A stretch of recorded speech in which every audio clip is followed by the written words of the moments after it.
we get started in the flyweight division. It is Victoria Leonardo and Malin Hermanson, the Herminator. Both girls 2-0, 4-1. Little bit of difference in the reach. Malinson likes to fight from the outside. Michael C. Williams. Ladies and gentlemen, good evening and welcome to WinStar World Casino and Resort tonight. Bellator MMA kicks off the prelims here at Bellator 218 with 3 5-minute rounds in the flyweight division. Introducing the blue corner first at 5'5", weighing in 125.4 pounds. Her professional record: 4 wins, 1 loss. Fighting out of Shreveport, Louisiana, Victoria Fury Leonardo.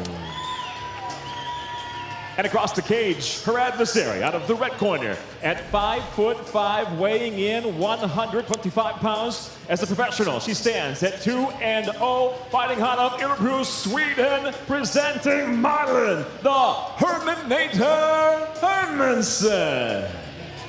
In charge of the action, your referee, Jason Herzog. Jason Herzog, our referee, for our first fight here inside the WinStar World Casino and Resort. Leonardo and Hermanson.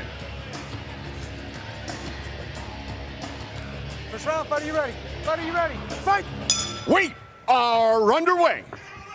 Hermanson in the red gloves, Leonardo in the blue gloves. Tonight's fight clock brought to you by Miller Lite. Great taste and only 96 calories.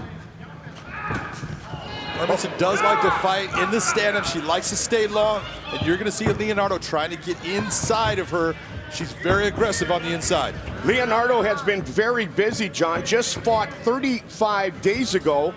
That was on February 15th. She has had 5 professional fights in just under 10 months. Yeah, exactly right. She has been an active fighter, and you've got to look and you've got to say, hey, it's working for her. She's improving with every fight.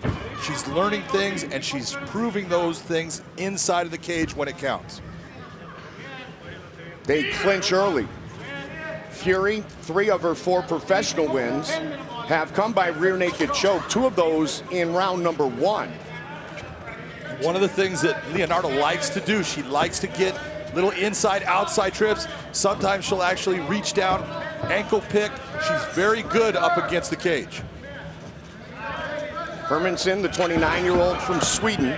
Leonardo, the 29-year-old out of Shreveport, Louisiana. And that was a very good, effective move by Hermanson, saying, you know what, I'm not going to stay here, shucks her off, comes back into the range where she can be effective.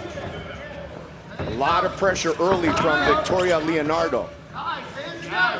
And that's the real question, Mike. Can Hermanson deal with the pressure that Leonardo likes to bring in the fights? If you go back and you watch all those previous fights she's had as a professional with 5 fights, she pressures every girl no matter how aggressive her opponent is. Got a boatload of fights for you, so sit back, enjoy some great mixed martial arts tonight. 4-1 professional record for Victoria Leonardo. Malin Hermanson, a perfect 2-0 in her professional career. Professional for a couple of years, 2017. As I mentioned, Leonardo, her first fight was May of 2018. 10 months, 5 fights later, she makes her Bellator debut. Leonardo's doing a good job. One of the things that you can see sometimes is she takes a nice job of bringing her to the ground. She uses her knee to give a little knee tap inside, bend that leg in, bring her back down. A lot of smart little techniques she's using to get her opponent where she wants to be on the ground.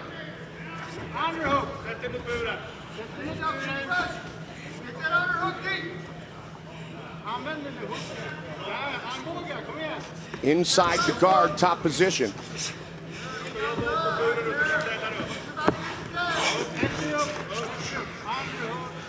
Like what I'm seeing out of Hermanson, she's not settling for the position. She's not sitting there closing her guard.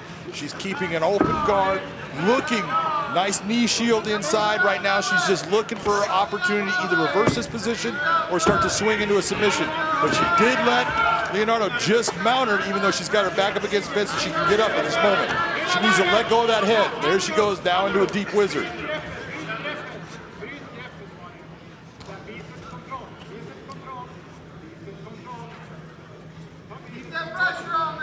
90 seconds on the clock, round number 1.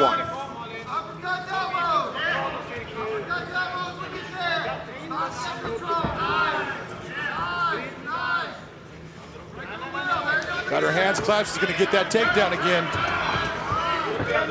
There she is, putting her in good. She needs to keep on coming over. Work towards at least staying in that half guard position. She's got that. She's trying to slide that nice knee slice through, get to a position of side control. She did it.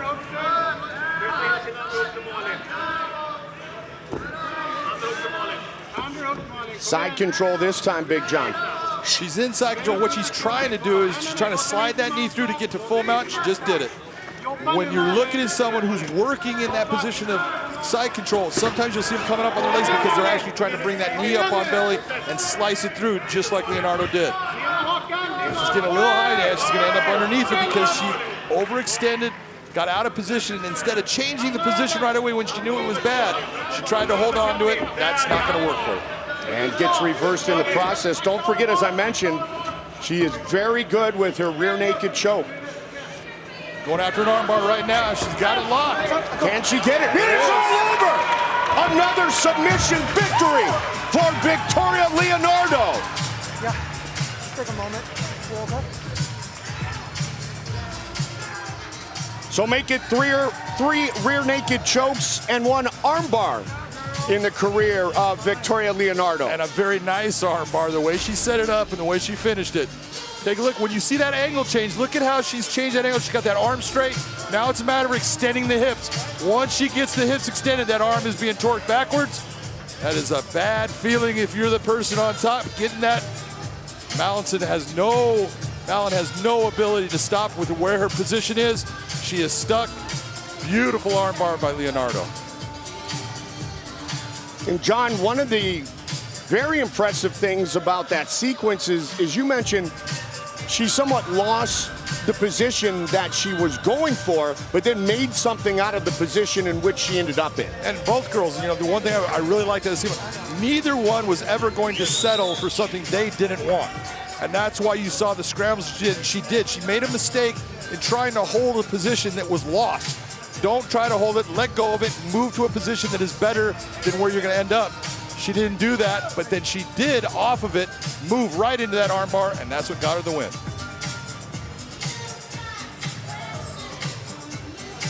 Michael C. Williams with the official decision.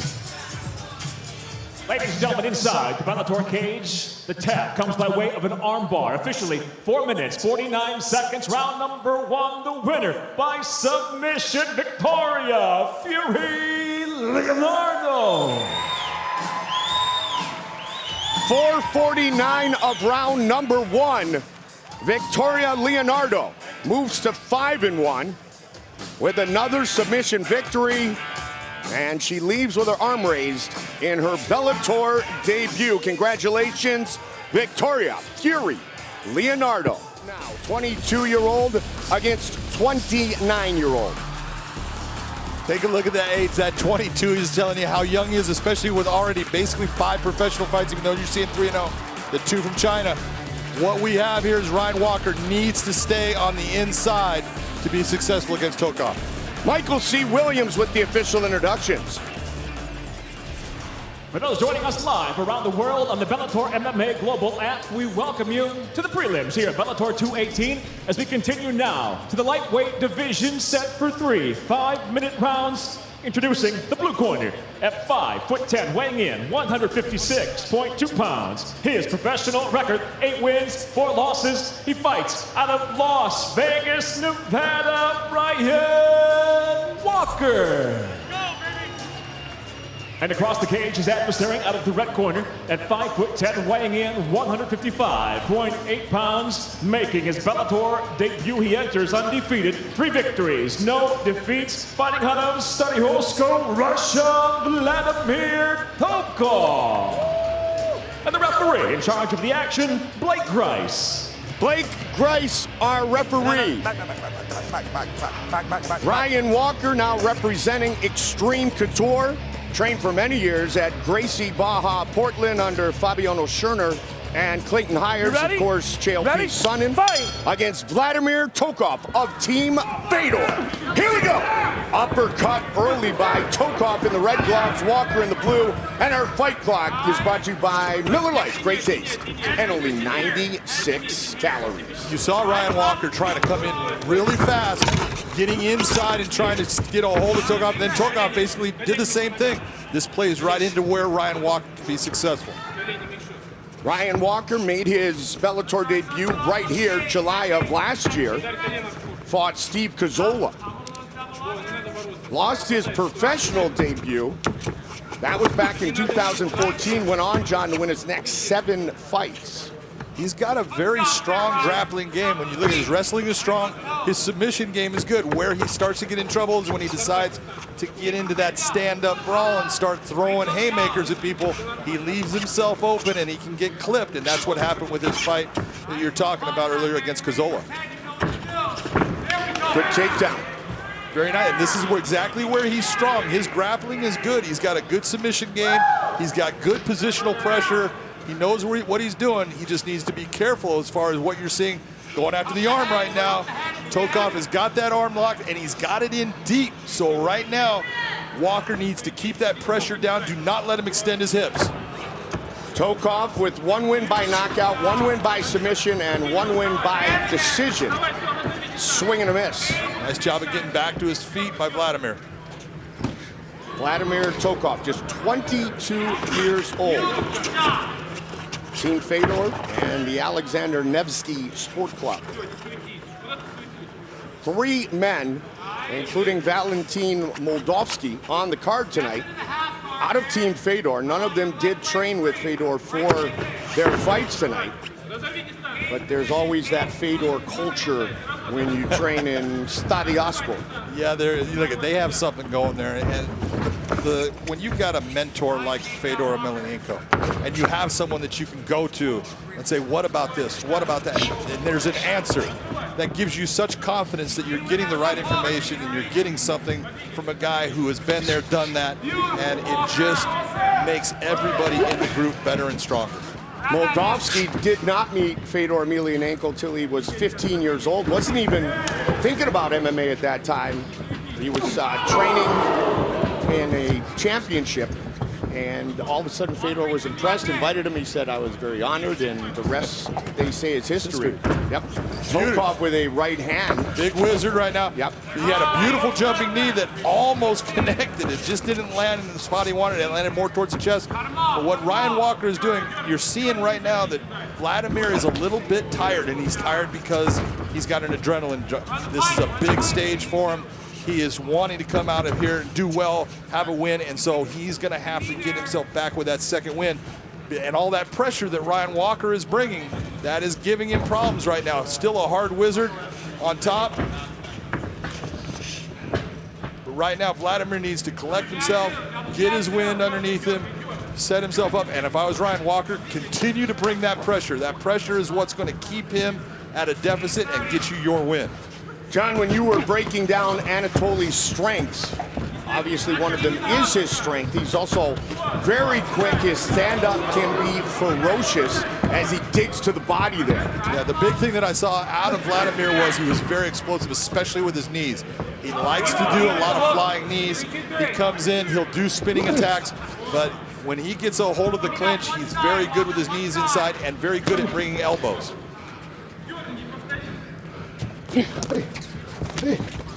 Big adrenaline dump, though, as you can visibly see him. Yeah, and again, maybe part of it is that cut. I don't know how much he cut. There goes another knee. I don't know how much he cut, but you can visibly see he needs to get through this next 45 seconds and get himself that minute rest, and we'll see how he recovers, and that's going to say a lot about how he's going to do for the rest of the fight. Blue gloves for Ryan Walker, second Bellator fight for Walker from Portland, fighting out of Vegas. Tokov making his Bellator debut at 3-0. Tokov keeps on trying to, he's swinging hard, putting a lot into every shot. That can empty your gas tank real fast. That's a beautiful throw off of Walker. Almost have it. Good position on top. He just needs to stay there and continue to punch. Good hammer fist. 10 seconds. Good shots by Vladimir Tokov. Walker covering up. He's not hurting him, but he is keeping it to the point where he can't do anything from there. Had the arm there covering and protecting himself, didn't he, partner? Yeah, he did. He was no damage being done, but it looked good. The volume was there.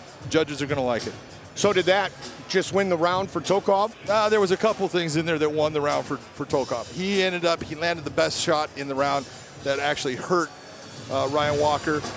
Ryan had some good moments. Tokov had some good moments, but overall, you're going to say that Tokov gets that round 10-9. You ready? Back. Ready? Fight! Round 2.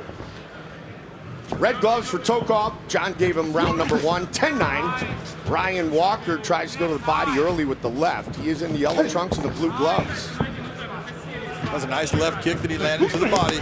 Hit him a little high, hit him in the lat. Not exactly where you want it to be, but look at it. It landed, it was effective. Takes his back. He's going to lose his back. He's too high in this position. He's trying to, you notice how he's trying to bring that leg up to suck him back in. Too high. That's what we're talking about. You know when you're going to lose a position. Don't try to hold on to it. Explode out. Get yourself back to a position, at least back to the stand-up. That way you're back to even. And you did a good job because he had the hooks in just a little bit too aggressive, right? Yeah. Just got his weight high, and once you get your weight over the top and so high, it's very hard to bring yourself back. Walker showcasing his wrestling skills that John talked about. He's got his neck kind of caught, though. Not a good spot. Yeah, and you're actually seeing, what you're seeing with Vladimir is he's actually putting his arms in a position for an anaconda choke.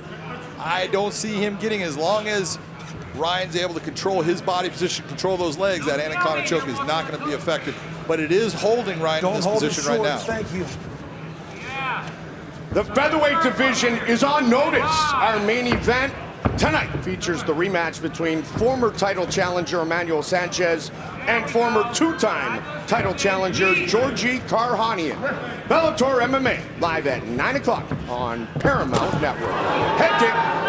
It's a nice head kick, and that was blocked by Ryan Walker, but it's only blocked with the one hand, so that's still going to rattle his cage. He needs to start Dutch blocking that, bringing the other hand over, so it takes all the power off. And another takedown for Walker. We did mention he missed weight by 0.2, 156.2. His fight still remains a lightweight battle. Good knee inside, but if you're looking at that left arm of Vladimir needs to get into an underhook position. That will get him out of Guinea. Went over too high, but that underhook is what he's looking for to get himself out.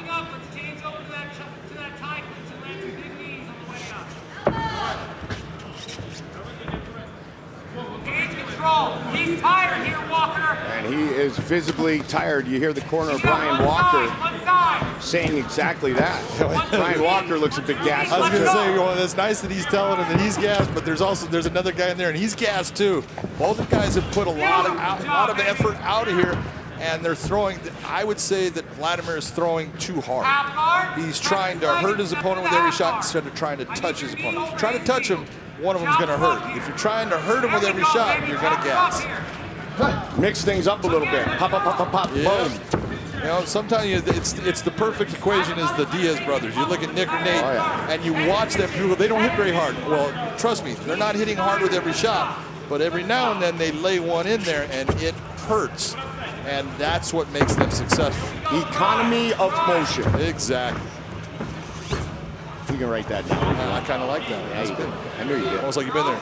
Right now, this is Karakhanyan, but with where Ryan Walker is, he should be able to come bring himself up and out. It's not a good Karakhanyan because his back was not to the ground. If he's on his side, you got to let go of that position because he can take your back, and that's exactly what happened. Now being too high, it's not as much of a potential negative, John, because of the cage, right? Well, he's still too high, so as soon as Vladimir decides I'm going to start shaking and bringing myself backwards, which is what he should be doing right now, there's no way that Ryan can hold on to that position. His legs are not in a good position. Even though he's got his hooks inside, now he's back. See how he's got his weight back towards his hips? Get himself a little bit farther back and hold on. He's going to be in a better position to stay. He's working towards that choke. I would tell him, don't worry about the choke right now. Worry about your position. Get yourself set so you can get your choke. Think of the position before the submission. Now he's going short side on it, trying to go palm to palm with the gable grip. He's got a possibility of ending it here, Mike. Ryan Walker would love to finish unbeaten Vladimir Tokov. That's a good This is position. where Take you a want look to at be. what he's got. Heavy hips down on him. Now he's sitting. You see how he's sitting in the middle of that small of his back. That's a hard position for Vladimir to get him out of. Tokov in a bit of danger here late in round number 2. And this is where that fatigue just, it kills everybody. Fatigue will make you stop, and when you stop in sports, you're going nowhere, bad things are going to happen. Both men. I think when Walker's corner said, he's tired, Ryan, or he's tired, Walker, Ryan thought, good coach, so am I. Guess what? He's not the only one. Yeah. All right, now we're even. Absolutely. And even in the fight, right? 1-1? No doubt about it. That is Ryan Walker's round. He did the better work. He had the better position. Had the ability to possibly in the fight. Didn't do it, but he gets the round. John, if that statement from the corner of Ryan Walker Look at me, you okay? is 100% correct, he is broken right now. What should Walker's game plan be here in the first 30 seconds of round 3? Oh, no doubt. If you believe he's broken, then you want to get right into his face. Get hit where he can't stop you coming forward. You're now putting him in the defensive, going backwards, and now put that pressure on and put him back on the ground. That's where you're going to say, he's broken. But I honestly don't think he's broken at this moment. He's tired, but he's still game and fighting, and that's why you see that takedown. So Tokov shoots in, lands the takedown. Watch the back of the head. Closed guard being utilized by Ryan Walker, now training at Extreme Couture. For many years was at Gracie Baja in Portland. With our good buddy Chael P. Sonnen. Best part about this position for Vladimir Tokov is he can kind of control the pace if Ryan Walker sits in closed guard. Now that Ryan is out of the closed guard, opening up his guard, he can push the pace and push Vladimir to that point where now he's exhausted again. Get rid of that 1 minute rest that he just had and put him at a deficit. Third and final round of this lightweight fight.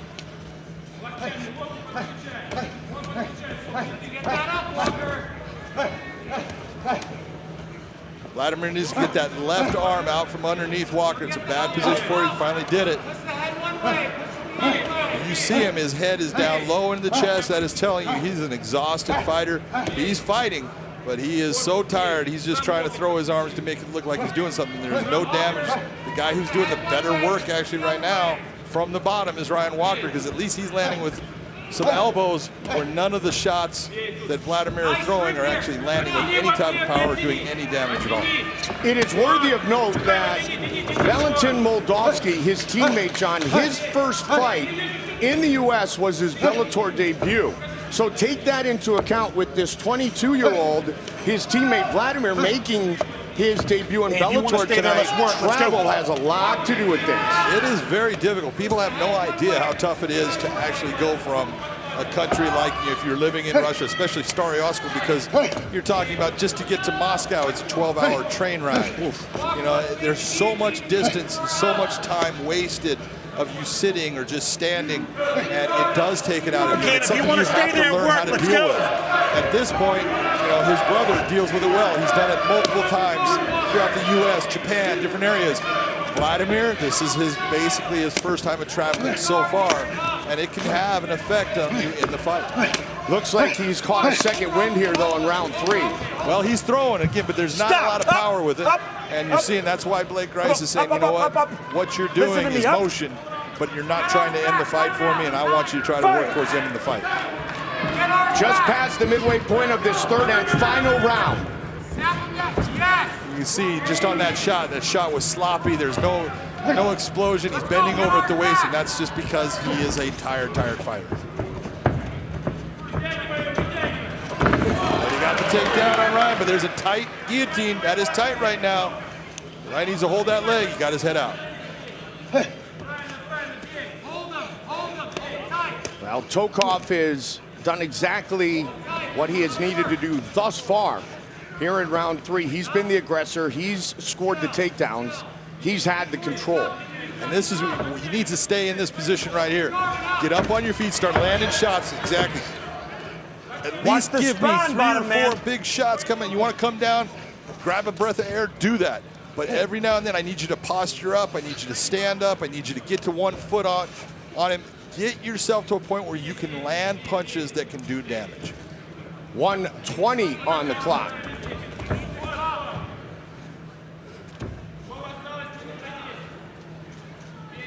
Hey, again, if you want to stay there, let's work. Trying to Let's bring go. that guard up. He's just holding on right now. He's purely defensive.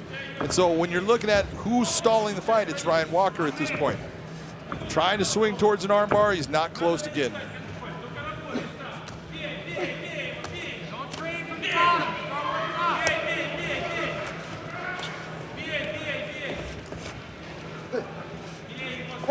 What? Careful, that was close, bottom man. Referee telling him that he's getting close to the back of the head with the elbows. It's very difficult when you got a guy that's on top of you and he's moving his head as you're throwing elbows. That's why people are Stop. a lot of times We're up. people Let's go. not sure about Turn that. around, turn around. He's coming up and he's trying to posture. Walker trying to come after him now. 20 seconds remain. Good job of using his momentum to bring him over the top, get himself back, trying to take the back. He's off of it. North-south, final seconds. This is what, when someone's wet, slippery, sweaty, and you're tired, this is what happens. Time. They go the distance. First professional fight outside of Russia for Vladimir Tokov. His last professional fight in July of 2017 was in Sochi. So 3 fights in Russia. This is U.S. and Bellator debut. Michael C. Williams will tell us who has won this fight. Ladies and gentlemen, having gone the distance, we'll go to your 3 judges. The cage side, all 3 judges scored the same. David Sutherland, Ron McCarthy, Todd Anderson have it 29-28. All for the winner by unanimous decision, Vladimir Tokov. So the first 2 rounds split, John, as we thought. Round 3 goes to Tokov, and big brother Anatoly is pleased with the victory for his little brother, Vladimir. That's a lot of pressure off of him because, Yes. trust me, he's sitting in the back and he is dying the entire time. 2 23-year-olds making their professional debut. Holmes, look at the weight, 181.4, 4 inches taller and a huge reach advantage. Both of their pro debut, I'm telling you, both of these guys are going to be outstanding fighters. It's unfortunate one's going to come away at 0-1. Michael C. Williams once again with our official introductions. Bellator MMA from WinStar World Casino and Resort now move to the middleweight division, set for 3 5-minute rounds. We introduce first the blue corner at 6'4", weighing in 181.4 pounds. Tonight, he makes his professional debut from Mesquite, Texas, presenting Ugly Man Joe Holmes. And across the cage, his adversary out of the red corner at 6 foot, weighing in 185.7 pounds. He too tonight makes his professional debut. He fights out of Milwaukee, Wisconsin, Jordan Newman. In charge of the action, your referee, Kerry Hatley. Kerry Hatley, our referee for this middleweight matchup. Jordan Newman, representing Rufus Sport. And Joseph Holmes. Don't know who gave him the nickname Ugly Man. But, you know, some can agree, some don't have to. Newman in the red gloves, Holmes in the blue gloves, and they go at it right away, partner. And this is going to be the question of this fight because Jordan Newman was an outstanding Division III wrestler at Wisconsin Whitewater. He is 2-time NC2A champion. That kid can wrestle, and if he can stay on top of Ugly Joe in this fight, he's going to be very successful. So what you're going to have to see out of Joseph Holmes is he has got to get him back to the fence. He's got to get to positions where he gets back to his fence or start throwing up submissions and breaking that posture of what Jordan Newman is going to be good at, and that is ground and pound. Former Division III Wrestler of the Year. A couple of great wrestlers amongst his training partners and teammates, and Tyron Woodley, and of course Ben Askren. His teammate Emmanuel Sanchez fights in our main event later tonight. 1 minute into this middleweight matchup of 23-year-olds. Jordan's coming into this fight with not a lot of experience other than Nice knee, John. Exactly. Not a lot of experience other than one amateur fight. And it is all of that background in the wrestling rooms and doing what he did at Wisconsin Whitewater. That's what's going to make him show that, you know what, I have what it takes to be an MMA fighter. Joseph Holmes, a perfect 7-0 as an amateur with 3 finishes. In fact, he has fought 7 times, as you talked to me about, in the last year and a half. He stayed very busy. And that's really impressive. A guy that he was going in and he was actually fighting good competition, and he was getting better with each fight. And that experience coming into tonight is the question, because he has had all of those fights, and that is, it's valuable, man. That is important stuff, because if you're Jordan and you've only had that one fight and it was a fast fight, you don't have anything to lay back on other than that wrestling experience, and that's great, but it's not fighting. Nice little toss off by Jordan. Newman in the southpaw stance. But you can see, just look at the way he's holding his hands. His comfort level in the striking is just not there yet. He's looking for that takedown. He's a pure wrestler, and that's where he's going to be successful. And again, applying pressure is what wrestlers do, and this is exactly what he's doing in this spot.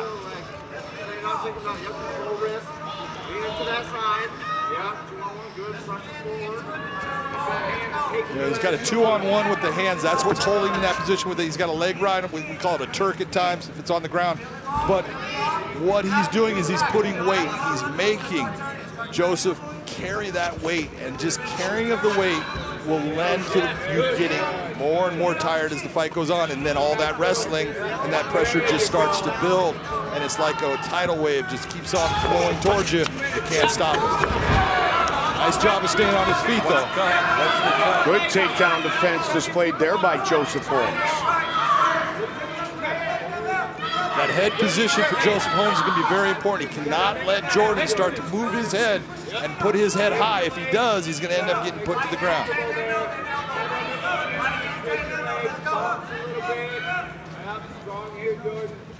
All right, let's do a little MMA 101 for those not familiar with head fighting. They break here, John. Nice knee inside. But the head position, if it would have changed and gone high, why would that have led to the takedown? Well, anytime when you're looking at taking someone down, there's multiple ways of doing it. But if I can extend my opponent, make them tall, it's easy to take a tall person down, or it's not easy to take that shorter person down. So if that person's head is buried inside and not extending out, they're not getting extended, so that keeps them strong, and it keeps them with a base. So I want to extend that head, bring it up high, bring it to the side. Anytime I can take it off of its center line, I start to weaken my opponent, and it makes it easier for me to get him where I want to be. MMA 101 lessons brought to you by Big John McCarthy. We will be here all night. 30 seconds on the clock.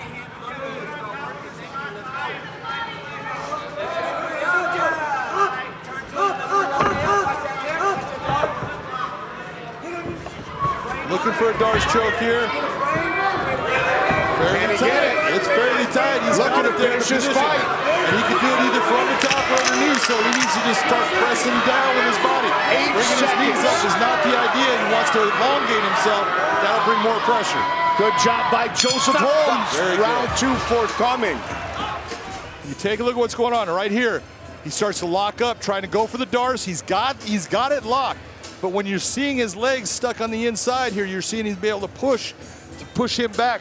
Now extend. If you're going to extend, I want to flatten my hips out and use my weight to crush down on that arm that is crossing over onto his neck and keep that pressure down. But he's bringing his knees up, which is bringing weight off. And now it's more of a squeeze instead of that pressure.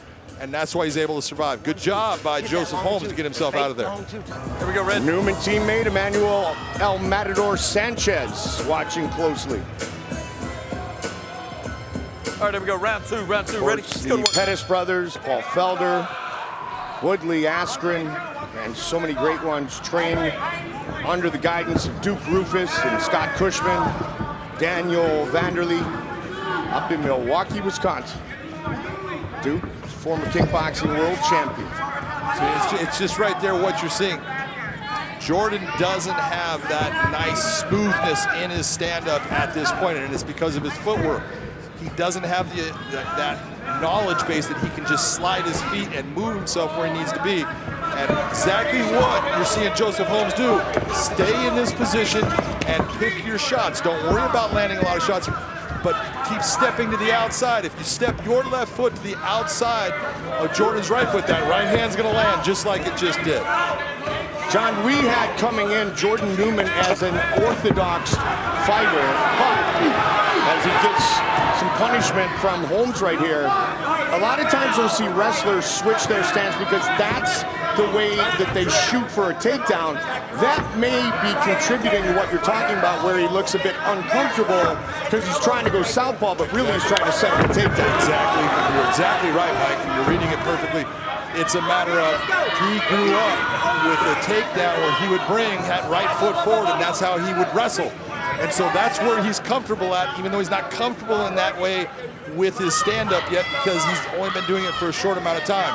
But this is exactly where he becomes the guy that is difficult to deal with. If he can get his opponent to the ground, he's got a great chance of winning. But if you're Joseph, you want to now work your way back to your feet. Make him work. You can see he's starting to struggle a little bit because everything that he's done in that training has always been successful. He's been able to get to where he wants. And now it's not working exactly the same. He's having to struggle a little bit more. Keep pushing that button. Make him work. He's going after Americana, a little bit of a...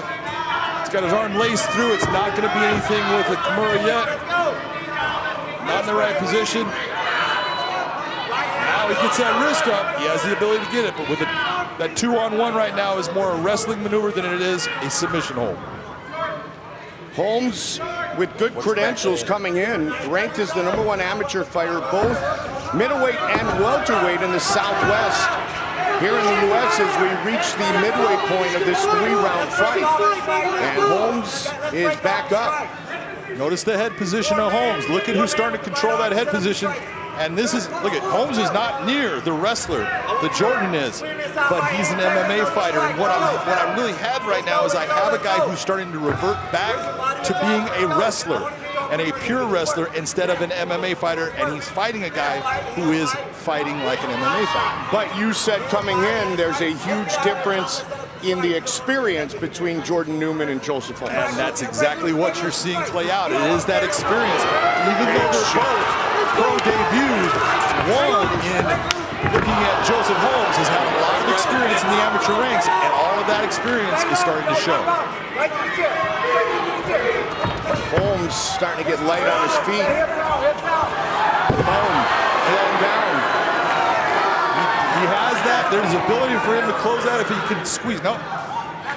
He needed to use his legs more once he had the position. Obviously, he feels exactly how deep that guillotine is, and he didn't have it, and lets it go.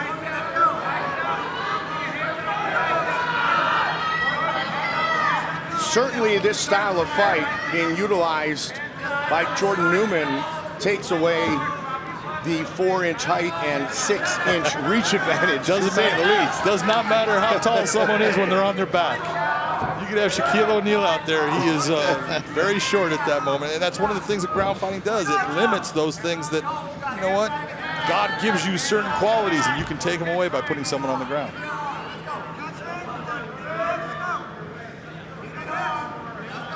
Is Shaq really ever short? I don't think so. He's a big, big man.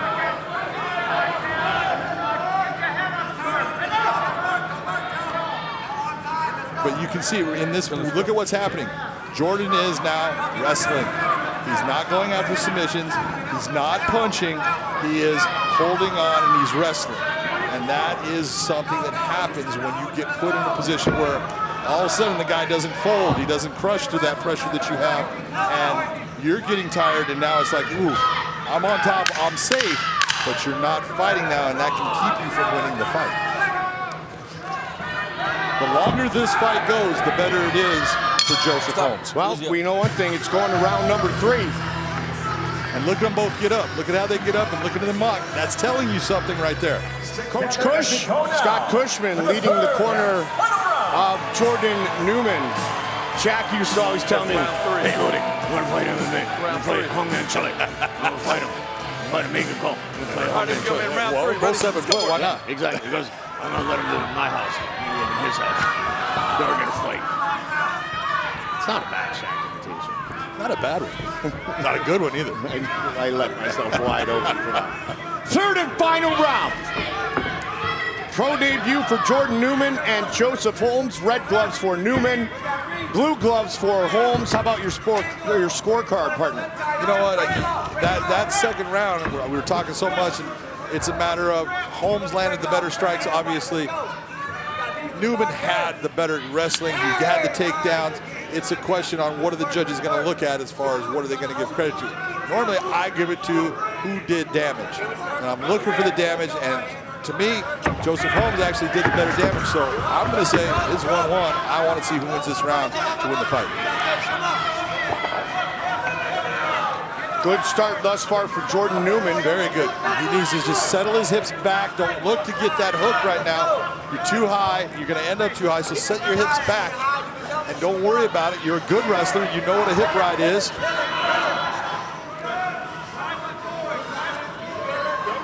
So right now, this is when all of a sudden you're fighting in the cage and you're normally used to being able to swing your body where you want each way. Doesn't work the same. That cage is there, and it does make a difference, the environment that you're fighting in. You know, over the years, all the big schools, a lot of the schools have a cage for exactly that reason, because it's such a different world when you're fighting and you're surrounded by the cage than in other situations. Yeah, that right there, when you saw him going for the schoolyard headlock, that was a bad choice for Jordan. Jordan had a good position, had the ability to stay there, but he opened himself up by putting himself with his arm up high. Would you like to see Joseph Holmes try to stay on the outside more and do this? Yeah, this is exactly what I'd want to see. If I'm in Joseph Holmes, I'm saying I want you to feint. I want you to feint, set him up, get that movement, and then step in. And 1-2, bring yourself back out. Use footwork. Don't hide free. There you go. Yep. Newman was very flat-footed. Now he eats a knee. He was hurt. He was flat-footed before that, then went down. This is a big opportunity for Joseph Holmes. This is, and again, look at the head position and look at what Holmes is hitting Newman with. He's bringing up knees, he's bringing in elbows. All of those are things that hurt, do damage. That's just the difference of having those 7 amateur fights. Working in the world of Jordan Newman, though, and now he backs up. Back up and let it go. Yep. You need space to punch. You can do it inside, you know, but with him hanging on your head here, it's not good. So I want to swim out, bring myself to a position where I have that extension, and now I can step through and land a big shot. Which is how he hurt him initially. Exactly. Under 2 minutes remain.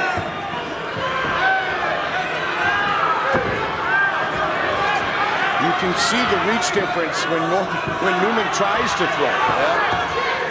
He's got a nice body lock, but he's lost it. He's got the one underhook. Ugly Joe can stay on his feet here. He needs to work to get himself free.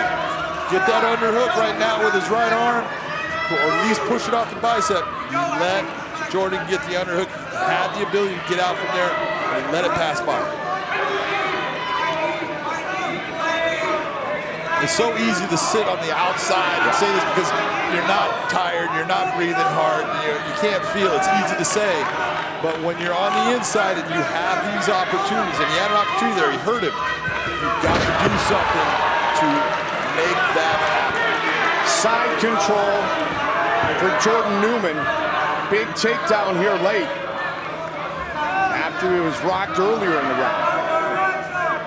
The real question is, what is he going to do with this takedown, Mike? Because right now, he's riding him like a wrestler.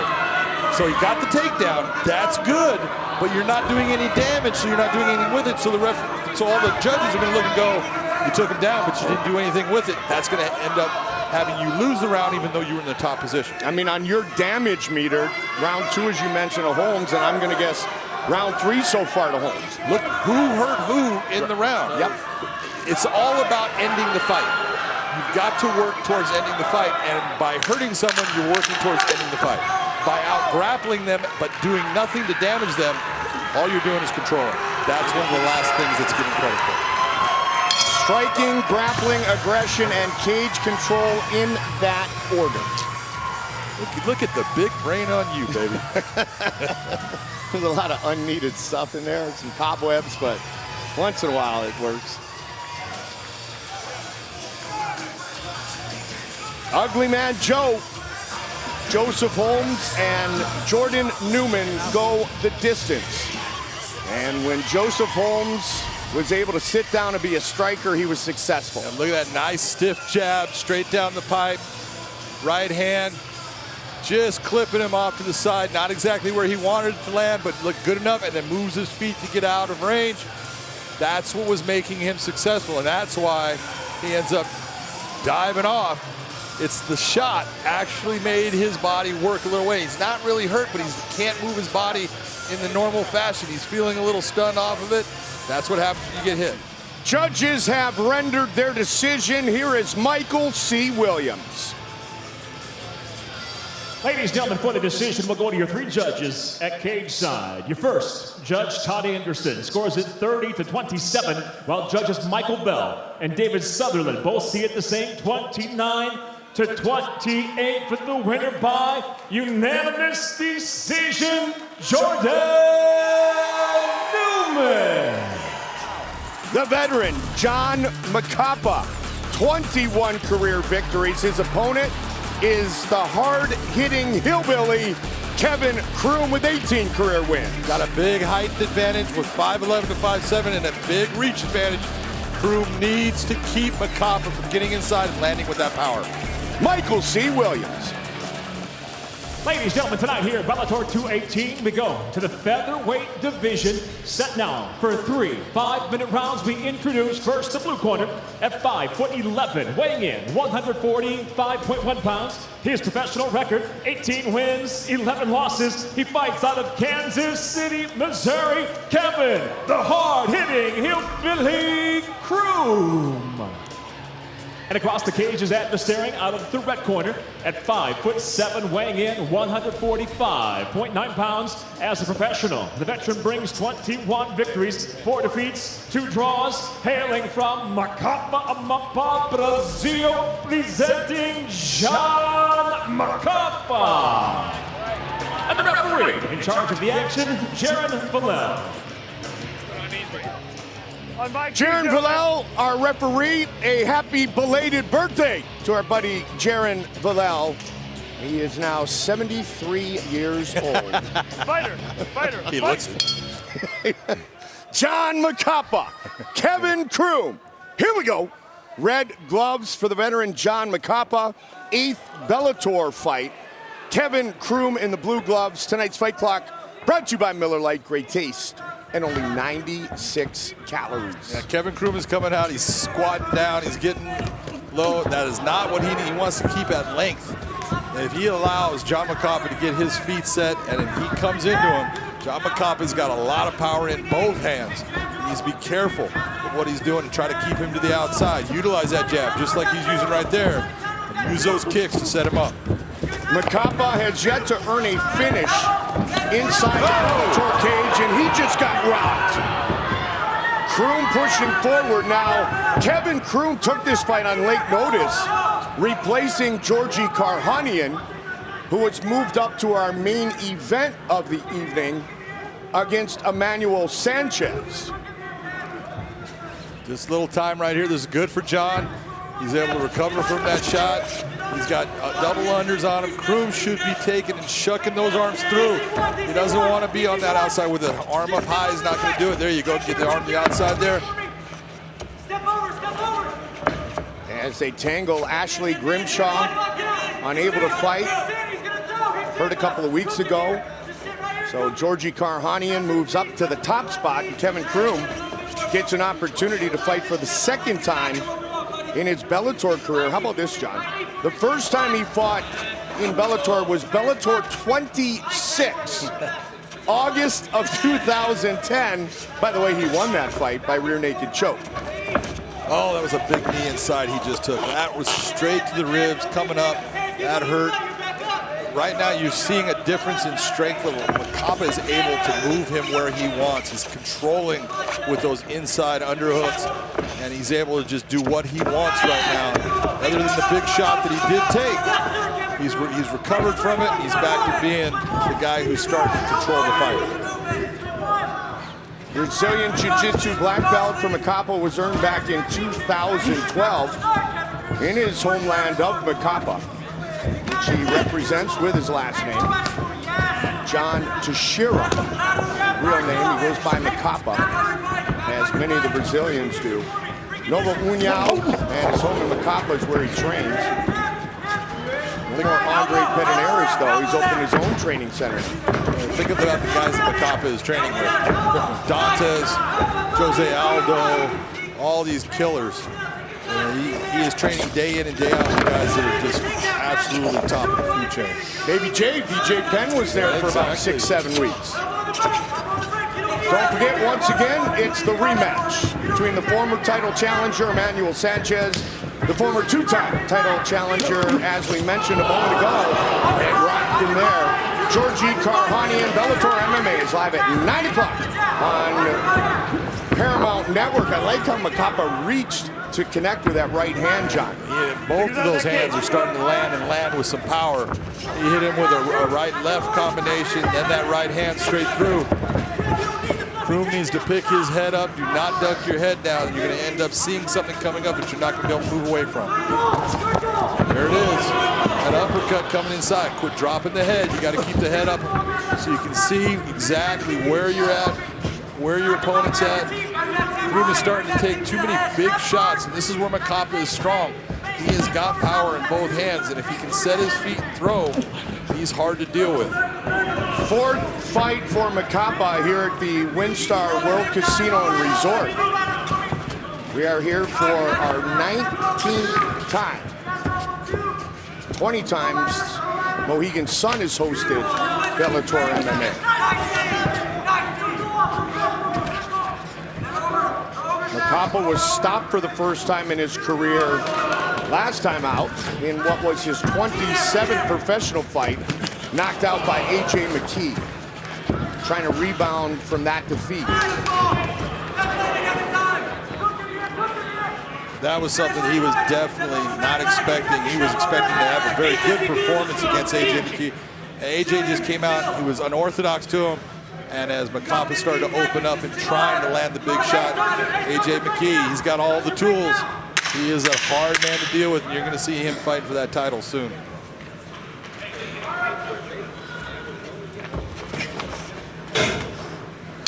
Round one. Here's the shot. Boom. That's the shot that puts Makapa down. You can see his hands going back. When you see his hands going back, Mike, it's telling you, yeah, he got hit, but he's not hurt. His brain is still there. And then here comes Makapa back, landing. Big right hand, pushing Kroom back. Big knee inside. There was a lot of volume and a lot of damaging shots at Makapa. Here comes the right hand, boom, straight through, left hook. Those big shots, even though Kroom put Makapa on his butt, Makapa made it up. If you're asking me, that's a 10-9 round for John Makapa. That first sequence, John, that you talked about, the first shot was Muay Thai style with that hand behind the neck, pull it down on the neck, and then delivering the uppercut. Then the straight is one that really hurt him. Round two, red gloves for John Makapa, representing his homeland in Brazil, fighting out of Rio de Janeiro. Kevin Kroom, born in Columbia, Missouri, fighting out of Kansas City.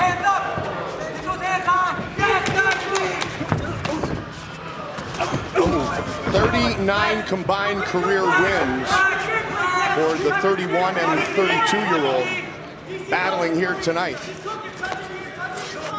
That uppercut was just off the mark. Makapa bringing the knee up. He's got a good Muay Thai plum. He's holding that head well. Kroom needs to crush that distance, get his head up high above Makapa's head to keep himself safe. What's better than the Muay Thai plum with one hand and an uppercut? Two hands and a knee. it's so hard. There's so many different things in MMA, and a guy will think, hey, I'm good in this position. You know, and they look and they work out with guys that, you know, they'll do that technique, and they think, I can handle that, and then you'll run into that guy who's different. You know, that's the same as, you know, Rich Franklin fought Anderson Silva. Thought he was going to out-muscle someone in a clinch or in a Muay Thai plum, wanted to be there, and then when he was there, oh my God, I have no idea what I'm doing against this guy. Makapa really turning up the heat here. He's hitting him with big shots now. Those are starting to add up. You're seeing the damage on Kroom's face. Yep, he's bloodied up. Kroom had a 10-fight win streak from November of 2012 to February of 2014. No doubt, Kroom's a gamer, man. Look, he's still coming forward. He's still going after it. He's trying to land shots. Makapa's getting tired from throwing hard shots. Again, he needs to start just backing his shots off, touch him, and then land the big shot when it's open. The clinch is about technique. Throwing that head around. The head leads the body. As unfortunately Rich Franklin found out the real nasty way. This is a good thing for Kroom right here. Getting this, he's got double unders. He's got the ability, but look at that beautiful hard goes from John. Brings it down. He's also got it locked up with an anaconda right now. He has the ability to choke him out, even in the standing position here, if he keeps this tight. He's got it locked in. He's in trouble, I'm telling you. That's why he's going down to a knee. He's trying to relieve the pressure. John decides to let it go. He knows he doesn't have it. Good, solid performance thus far for Makapa. Coming off fights against A.J. McKee, former champion Pat Curran, and former top contender Daniel Weichel, who he fought to a split decision back in Budapest.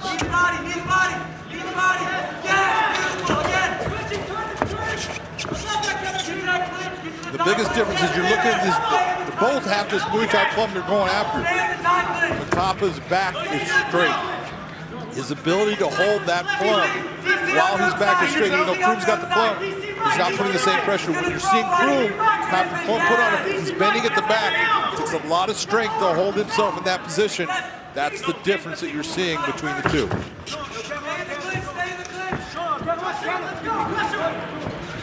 Kroom is being busted up and he's slowing down drastically. It's like a lumberjack. He just keeps on chopping at the tree, hitting it with shots. Little bits and pieces of wood are coming off, and they're starting to take an effect. They're weakening that whole base. Especially the body shots. Big shot, he just took him in. That shot was a bit telegraphed, and Makapa loads up and lands clean. As I mentioned, Makapa looking for his first finish as a Bellator fight. He's working diligently to get it.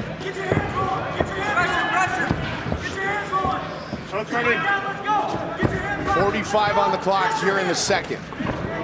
Again, as Kroom comes in so much slowly, Makapa goes low and winds up. And we talked about him dropping his head earlier in the fight. And this is exactly what you're seeing. He's continuing to do that. That uppercut is coming in, and it's hurting him. It's doing damage to him. He's got to change his approach on coming into John Makapa.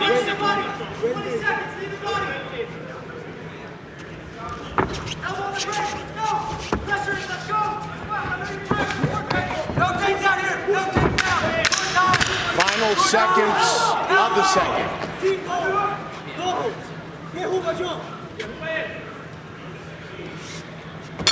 Break clean. Here we go, gentlemen. Set everything up. Remember I said I want you to fight? I want you to fight now. I want the you shots, to, I want Makapa. the Left hook, right. Can I get that? Can I Left get hook you the back dog again. fight? Hey, we need this round, Kevin. Hey, All look, these we big gotta get winging this shots. round. Now that's taking And a we lot may of need to gas out of finish. It's close. I Makapa, don't but know. they're I landing. need your hand. Here comes the Can we uppercut. get the dog? Boom, We brought the dog. right Can I on get the fucking chin. dog? Can we go? Nice Can we go? job. Can we That's fucking what go? makes Let's go. Kroom's Let's shot. fucking His go. right hand Get this missed. motherfucker. It's a matter of one guy is touching the other one at about a 5-to-1 rate. That's why John Makapa doesn't have many marks on his face, even though he's been hit by a big shot. You can take a look. Kroom's taking a lot of damage. Up until 2 weeks ago, John Makapa was training for Georgi Karakhanyan. Karakhanyan got moved up, Kroom got moved in. Oh, another right uppercut. and walks right into about the 5th or 6th uppercut of this fight. Kroom has got hard, man. I love the way this guy's going after the fight. He's got no quit in him.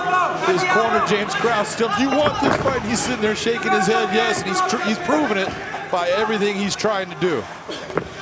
Fingers over that cage. Not a good thing of turning his back with John Makapa. Makapa's got a very strong top game in jiu-jitsu. 10 wins by submission. Can he get one here? This is not looking good for Kroom. He's got to be very careful and not making a mistake with his hands. Makapa is high, and what he should do is try to get himself into where he's got his base up. And that's why Makapa is bringing himself back. If he could have gotten his base up and shook him off, he had a chance of getting him off his back. Right now, Makapa, with this lace of the arm, is keeping himself in place.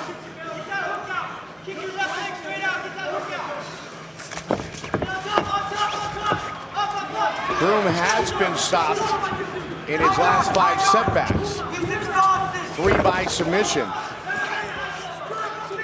He's been put on his back, he's been punched in the face, kicked in the leg, but he's still going. He's got no quit in him, and again, just turned his back. That's not something I would suggest right now.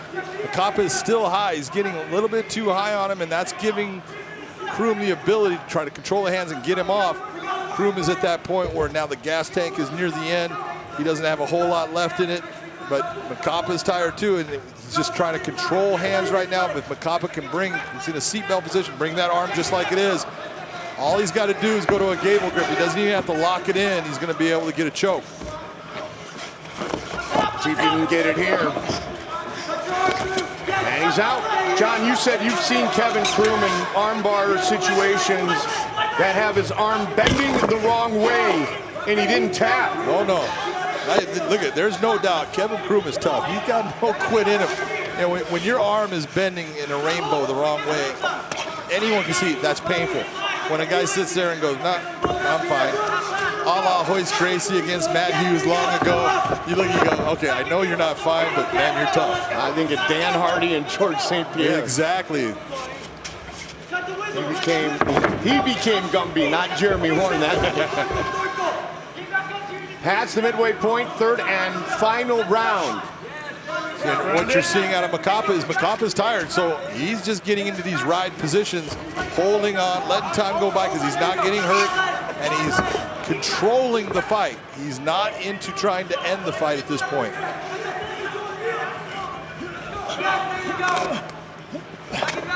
Well, up until his last fight, he had not finished nor been finished.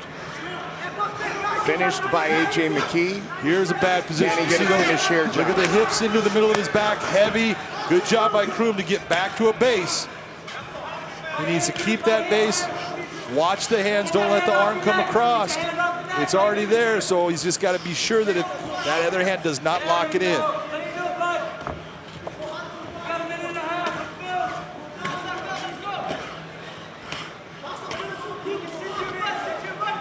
John Makapa has pretty much thrown everything at Kevin Kroom. He's throwing the kitchen sink at him, and he's tired. And I don't blame him. He's put a lot of energy out, and Kevin Kroom has taken everything he has given him and has stayed in this fight. You have to be very impressed by the effort of Kevin Kroom. 1 minute on the clock, 3rd and final round.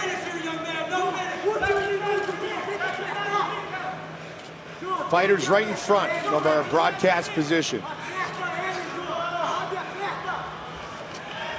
Kroom trying to unlace the leg. See, he's pinching down on the left arm of Makapa because he knows that arm's there. I know I'm not going to get choked. Getting himself back to a position where his face down is not good for him. It'd be much better having Makapa on his back and having his weight on top of Makapa. 28th professional fight for John Makapa. This right now, and this is the worst position as far as positions in MMA that you can be in, having someone on your back, because there's nothing you can do to them. They have the ability to punch you. You don't have the ability to do anything to them. 30th professional fight for Kroom, and this one is going to go the distance. Very clean. Here's some of the work done by John Makapa. Beautiful left, straight down the pipe. Makes Kevin Croom miss with that right hand just based upon where that left hand landed. Look at the uppercut. Boom. Turns his head. Croom is tough, man. He takes that. That's a hard shot to take and not end up on your butt. Here's at the end, the ground and pound of Macapa. Croom is just out of gas. It's not that he's getting hurt. There's just no way for him to stop what's occurring, and he doesn't have the gas tank to use that energy to get himself out. Here we go, here we go. All right, we're facing Judges forward. Right here. have rendered their decision once again. We check in with Michael C. Williams. Ladies and gentlemen, for the decision, we'll go with your judges' scorecards. Your first judge, Michael Bell, 30-26. Judge Ron McCarthy, 29-27. Judge Todd Anderson, 30-26. All have it for the win by unanimous decision, John Macapa.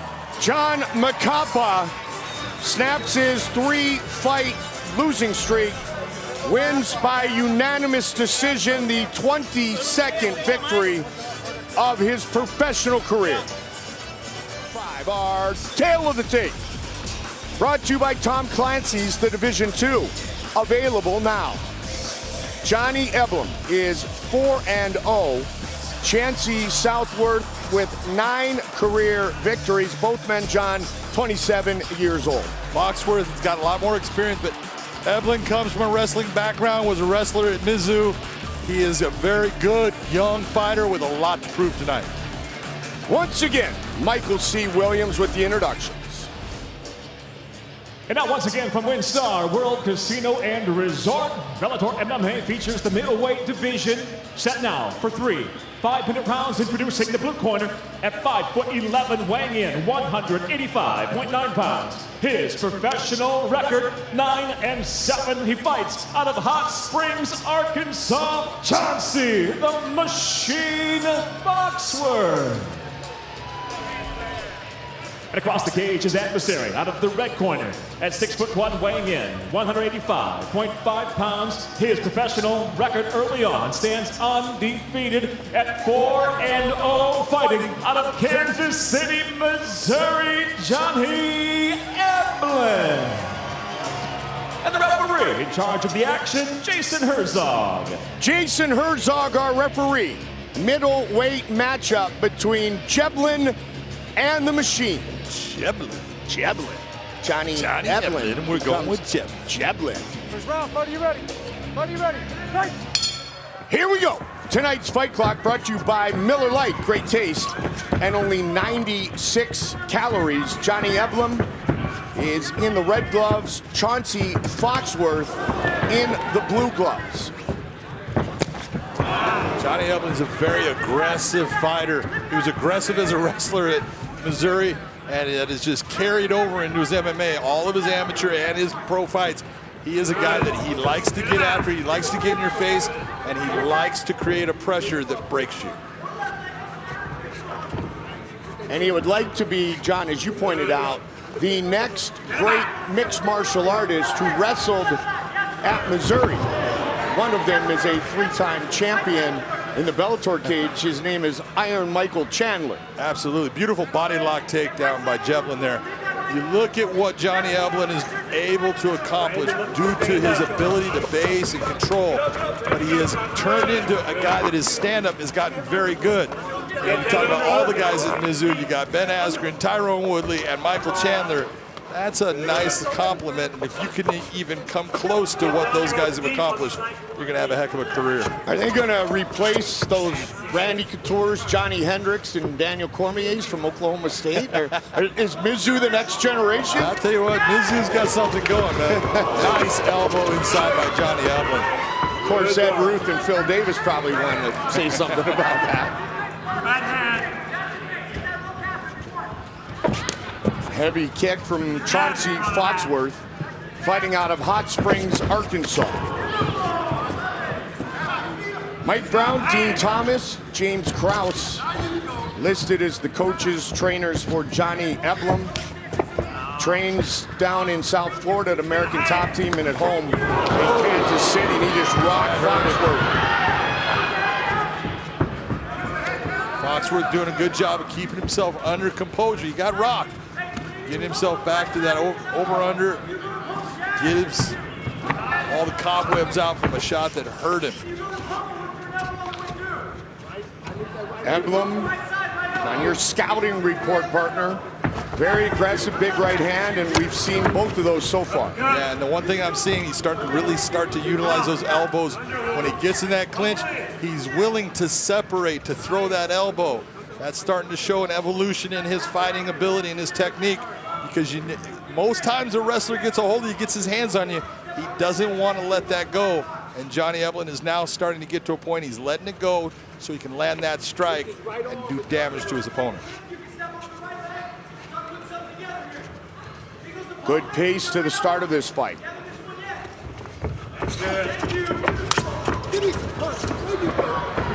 By both men, Foxworth closes the gap quickly. Chauncey's losing position off a technique. You can see that he's getting himself high. He's losing the underhook, and that's why you're seeing Johnny Eblin be able to turn him where he wants. He's got both hands. He's going to go for a run here.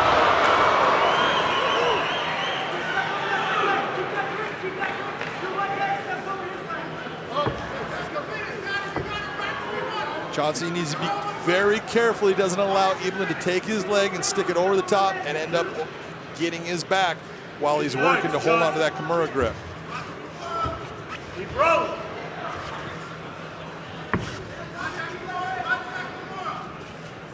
It's the one thing with the Kimura, Mike. Every time you grab hold of a Kimura and you try to dig it out when a guy's got it inside, it's nothing but strength. You are pulling with everything you have. You got to be very careful because you can pull so much that you start emptying that gas tank and your arms start to go dead. Under a minute.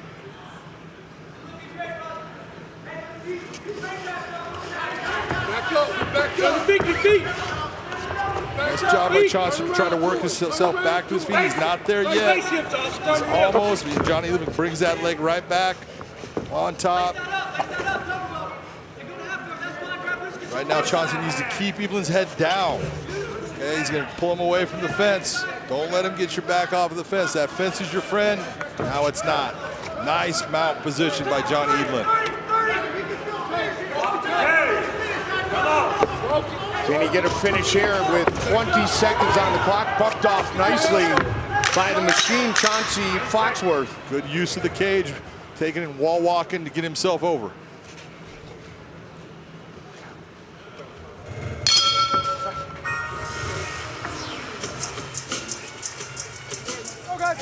James Krause, 26 professional wins. Jiu-Jitsu black belt. Former Bellator fighter.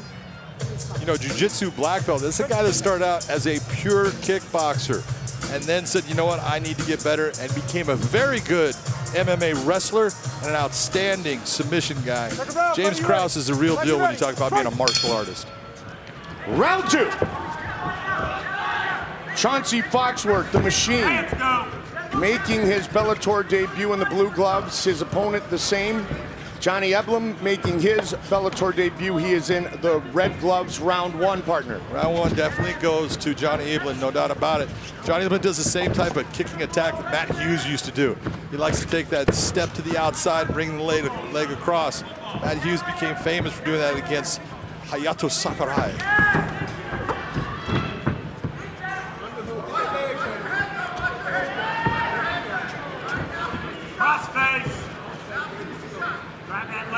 Johnny's got that leg up. Good grip with his wrist over. Now he just decides if he wants to take and go to the body or if he wants to try to take and bring that leg in between his legs. Good job by Chauncey to move himself out. Little step off. This is the point where if you listen to the corner before, Dean Thomas was talking about get to a half guard and start to cook him, meaning I want you to get to a half guard position, put pressure, and start landing shots, and just being that guy that starts systematically wearing your opponent down. Come on. That's it. Yeah. Good. Do that again. Guard high. That guard high. Close guard now. Chauncey, so far in this fight, is every time he's got himself with his head against the cage, he's done a good job of getting it, moving himself up and getting his back up on that cage to help him get up. We'll see if he can do it again here.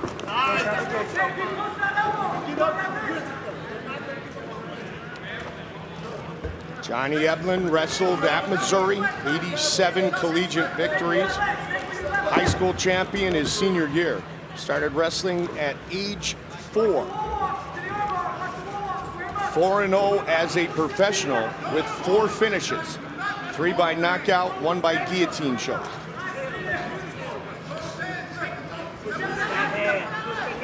th career fight for Chauncey Foxworth. Coming off a rear naked choke 3rd round victory back in January. Johnny's in that doing exactly what his coach told him. Get to that half guard, start to put pressure. You see him doing the ride. This is like Randy Couture used to like to do. Get him towards the fence, get into that ride from half guard. Just start landing shots and beating your opponent down. Chauncey Foxworth is a strong individual because he's gotten himself out of some bad positions with just pure strength. You have to be impressed. Johnny even brings him down with that body lock 10. Chauncey is a very tough, strong guy.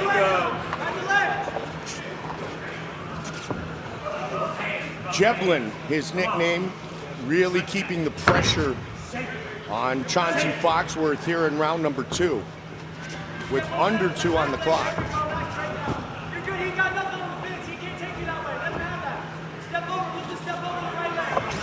Again, looking for that Kimura grip. The problem with that grip is when you are in a position you don't have control of the legs, it is not a strong position for you to get that arm, and a guy can swing around. Now, the fence is going to stop Johnny from being able to do that. But you got to be very careful when you have both arms in that Kimura grip and you don't have control of your opponent's body, lower body with your legs. Bellator fans, you want the same gear the fighters wear and more? Find new official Bellator MMA gear, Kimbo Slice bobbleheads, and much more at BellatorShop.com. Mike Goldberg, Big John McCarthy, our crew. We're inside the WinStar World Casino and Resort, 19th time they have hosted Bellator MMA. The first was Bellator 86 in January of 2013. Last time, Bellator 210, November 30th of last year. Had a heck of a card on that night, didn't they? Yes, indeed. That thing was full. I was like, I wish I was. Where were we? I think we were in Italy. Yeah. Genoa. Yeah, we were both wishing we were doing that. Nice job of getting back down. Now he's in side control position. Let's see if Johnny can start to open up a little bit and do some damage. That's not fair. General was fine, and so was Milan. Final seconds of the round.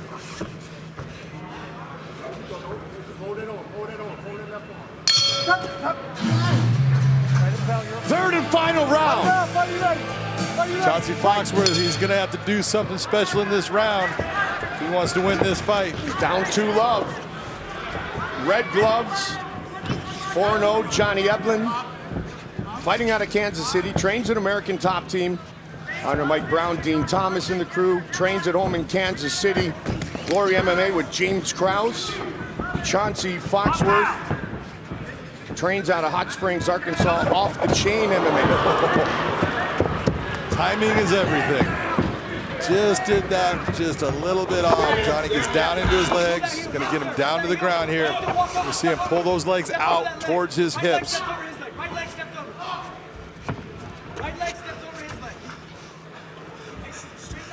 Chauncey going back to that Kimura.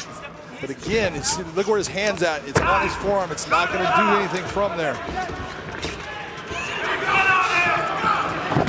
Oh, big nice chance. That's the kind of risk he's got to take, though. I give Chauncey a lot of credit for going after that. And this is uncharted territory, big time, in the professional career of Johnny Eblen, because all 4 of his pro wins have come in the first round.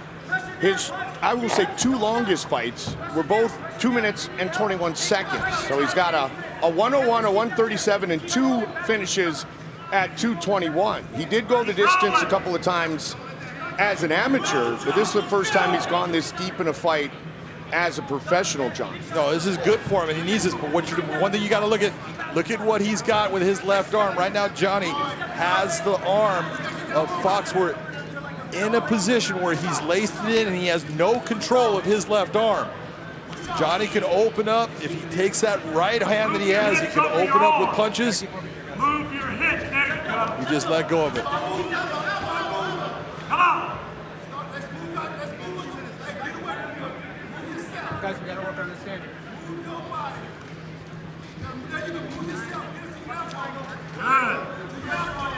Jason Herzog coming in, tell him if you got to move, do something, or I'm going to stand you. And if you're looking at Chauncey Foxworth, he's sitting there going, go ahead. I would appreciate that right now. Get up. Saw the main event, co-main event, coming up later tonight, live on Paramount Network. Just over 90 minutes away from the start of the main card. Linton Vassell at heavyweight against Valentin Moldovsky and Sanchez and Karakhanyan 2 in the main event of the evening. This is a very good fight for Johnny because he's got a guy that's not giving up on anything. North-south choke attempt, twist, gets himself out. Everything that Johnny goes after, Chauncey Foxworth says, no, I am not settling for that, and he gets himself out. This is the type of fight that changes you as a fighter. Eblen is not getting damaged, which is a good thing. He's going after a choke right here. He can possibly get a 10-finger guillotine. Not quite there yet. He's working it, John. He's working, but he needs to use that fence. If he can drive his hips towards the fence, he can use that fence as a leverage point to help with pressure. Doesn't have it. Chauncey Foxworth is out with 90 seconds on the clock here in this fight.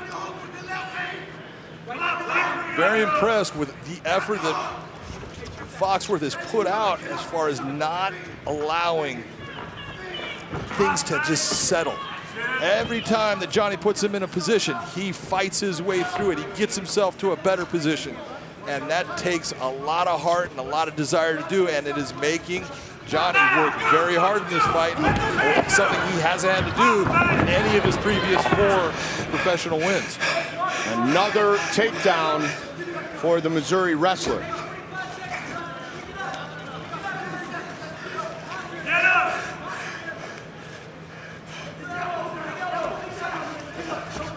Chauncey again getting himself to position, trying to get himself back up.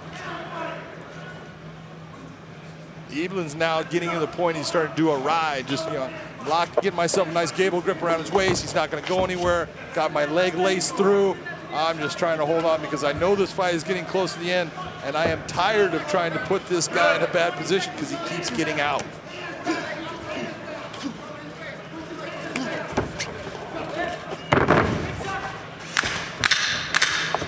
Well, 3 rounds, 15 minutes, no problem for Johnny Eblen. Goes the distance for the first time in his professional career. That's a good thing for him. That's going to teach him a lot. He had a guy that would not quit. You need those experiences to progress in your career. Here's what I'm talking about. With Johnny goes inside, throws an elbow, big punch. Here's that slam he had. Second round, bringing him up and down. Didn't quite get him with that rotation exactly like he wanted. Body lock takedown, brings him down. But you got to give it to Chauncey Foxworth. He kept fighting throughout the fight. Nice combination there.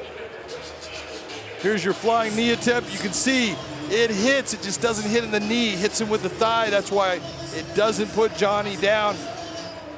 Eblen is a tough fighter, but I'll give all the credit in the world to Foxworth. That guy has heart, and he fought through everything. I'm very impressed by him. Let's see if Johnny Eblen stays unbeaten. Here is Michael C. Williams. Ladies and gentlemen, having gone the distance inside the Bellator cage, we'll go to your three judges, David Sutherland, Michael Bell, Ron McCarthy. All three scored the same 30-27 for the winner by unanimous decision. Still undefeated, Johnny Eblen. Jeblin remains unbeaten and wins by unanimous decision here in his Bellator MMA debut. Our tail of the tape for this next fight, contracted at 130 pounds, brought to you by Tom Clancy's The Division 2. Available now, Deborah Kuzmin and Kai Bennett. This is a contracted weight. You see 129 for both fighters instead of the 125 or 135. Pretty much everything is virtually identical. Michael C. Williams. And now tonight here from WinStar World Casino and Resort, Bellator MMA now presents 3 5-minute rounds at 130 pounds. And we introduce the blue corner first at 5'3", weighing in 129.5 pounds. Her professional record 1-1. She fights out of Arlington, Texas, Cobra Kai Bennett. And across the cage, her adversary, fighting out of the red corner at 5'4", weighing in 129.2 pounds. Her professional record, 1 victory, no defeats. Fighting out of Paris, France, presenting Deborah Kuzmin. In charge of the action, your referee, Blake Grice. Blake Grice is our referee for this fight at 130 pounds. Deborah Kuzmin and Kai Bennett. You ready? Who could be mistaken for Denise Teelholtz, by the way. Here we go. Tonight's Fight Clock brought to you by Miller Lite. Great taste and only 96 calories. The Punisher from Paris, Deborah Kuzmin. She's in the red gloves. Blue gloves for Kai Cobra Bennett. Third Bellator fight for Bennett. Watch your fingers in her eyes. They grapple early. Kuzmin trying to establish that double underhook. She is very aggressive on all of her fights. She comes forward and she throws a lot of combinations. I'm surprised that she's established the clinch with Kai the way she has, because she likes to be that person who is standing up and blasting her opponent instead of grappling with her. Third Bellator fight, third fight here inside the WinStar World Casino and Resort for Kai Bennett, fighting out of Arlington, Texas. Team Takedown MMA, home of former champion Johnny Hendricks for years. This is a rematch, John, as you pointed out, of an amateur fight back in April 1st, by the way, of 2017. Kuzmin lost by unanimous decision. Kuzmin and Kai Bennett that night. Kuzmin won by Kuzmin won, yes. Kuzmin won by unanimous decision. Kuzmin in all of her fights, she's the person, she is every single fight I've seen her in. She controls the pace and position of the fight, and that is what makes her successful. She's the I love the Punisher on the front of her chest there with the Punisher from Paris, but she punishes her opponent with a pace and just a placement of the fight and digging shots with the knees, elbows across. She just slowly and systematically wears her opponents down with that pace. Not bad for a baker either. Not bad at all. She's got her own bakery business. She does indeed. She started off in boxing, won the Fort Worth Golden Gloves qualifier in 2012. So don't try to steal any donuts in her bakery. Get yourself punched in the face. And definitely a ton of pressure early from Deborah Kuzmin. Looking to empty the gas tank of her opponent, Kai Bennett. Yeah, when you're talking about emptying someone's gas tank, right now, Kai Bennett, with where she's at, she's okay as far as she's not expending a lot of energy. Now, she's obviously not winning the round with what she's doing, but the energy output because of the fence, that fence helps her with her balance. It keeps her in a position where She feels comfortable. She doesn't have to expend a lot of energy. Right now, it's Deborah Kuzmin is the one that's putting all the energy out. So she's not carrying all the weight in that position with the fence to her advantage, as you pointed out. No, because that fence takes all that pressure away. You don't have to push back to hold yourself. The fence is doing that for you. So you can actually kind of relax and kind of just take it easy and wait for your moment to now I'm going to go. And just make sure you don't get taken down. And that's a big part of staying up against the fence. Now they reverse position, at least for a moment. And you see the reason Kai was able to hold that position is that underhook with that right arm. You saw Kuzmin trying to turn her out. It wasn't going to happen because she doesn't have the leverage point to do it from. Knee up the middle, blocked.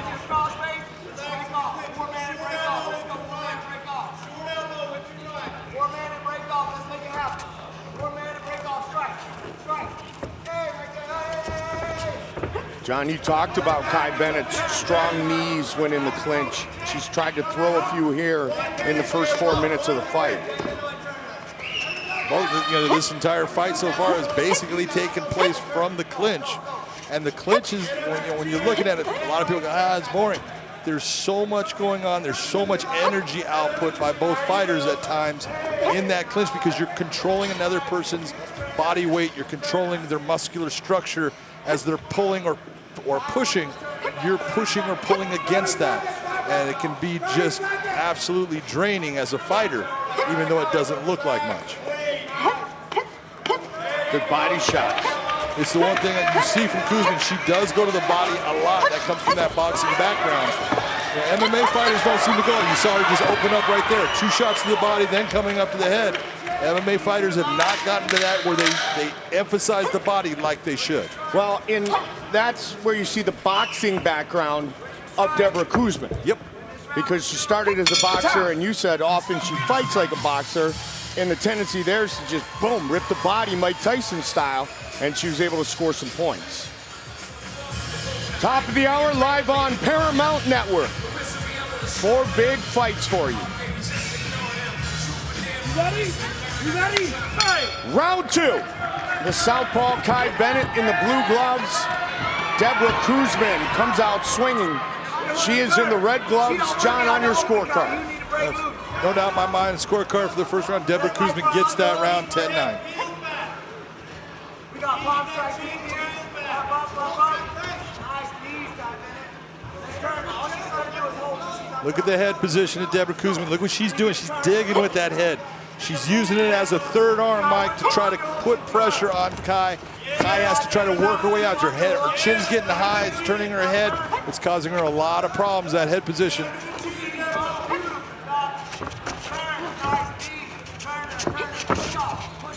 Nice frame off by Kuzmin. Turns her back around, puts the head right back inside. And you can see every time she digs that head, you see Kai having a problem and trying to move that head away because she cannot move her body off of the fence with her head up high. Opening up with good shots straight away. When she can stay in boxing range, she's successful. Nope. And her boxing range can be very close, too, as we saw, John, at the end of that first round with the body shots. Yeah, it's the one thing. The only problem that you're seeing, she's getting coached a couple of ways about, keep that head pressure. That's a good thing, and it is being successful for her. But she's closing and crushing the space on her strikes. So it would be good if she would step back and open up with those strikes and keep that distance to where she keeps her at the end of that punch. That way that power is going to be there, and it's going to have the effect she wants. You won't see Deborah Kuzmin utilize many kicks.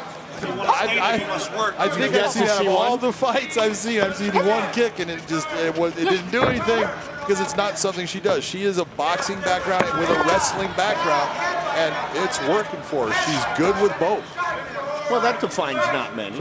That does define, you're right, in fact, none. None. None or one is not many. Big swing and a miss. Amateur fight, April 1, 2017. Unanimous decision win for Deborah Kuzmin. Framing across, brings the right hand, back with the head position, Everything she's doing is absolutely right for her style. She is just saying, I'm going to slowly and systematically break you down. And you can see that right now, Kai Bennett cannot stop what she's doing. Guzman, born in Paris, France. Last check, living in Little Elm, Texas. Kai Bennett, outside of Dallas in Arlington, Texas. How do you go from Paris, France to Little Elm? Non-stop on American, DFW, and then Uber. Or Lyft. Neither are sponsors, so either one. But that's an excellent question. It is, yeah. Again, look at that head position. That head position has been the difference in this fight because Kai cannot stop Deborah from getting that position, putting her head underneath her chin, raising her up. She turns her around right away. Deborah turns it right back. She's just got the better grappling technique that puts her in a position to be successful up against the cage.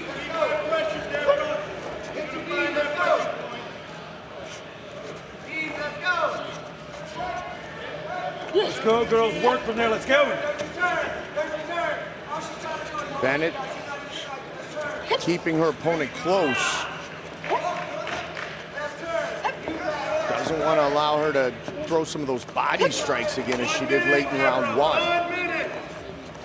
1 minute on the clock. Round number 2, fight scheduled for 3 5-minute rounds. You know, and you look at it, they did get a warning from the referee as far as, you know, got to do something. I'm giving it to Deborah Kuzmin. She is busy. She's changing her technique. She's hitting her with knees to the body, hitting her with knees to the legs, coming up top with punches. She's a busy, active fighter, fighting the fight that she knows she needs to fight to get that win.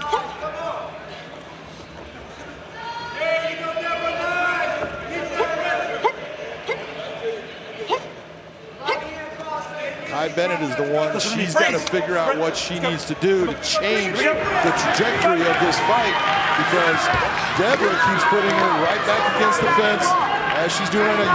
In fact, you're starting to see Kai start to turn her face away from the punches. That's a sign that, you know what, she's having a hard time with what's occurring and it's starting to affect her. Mentally, she's starting to break down. And as soon as that head starts to turn, you know she's in trouble. 5 minutes remain. Quick punches from the Cobra. The southpaw in the blue gloves, Bennett, Kuzmin in the red gloves, up 2 rounds to none. Utilizing her clinch game almost to perfection.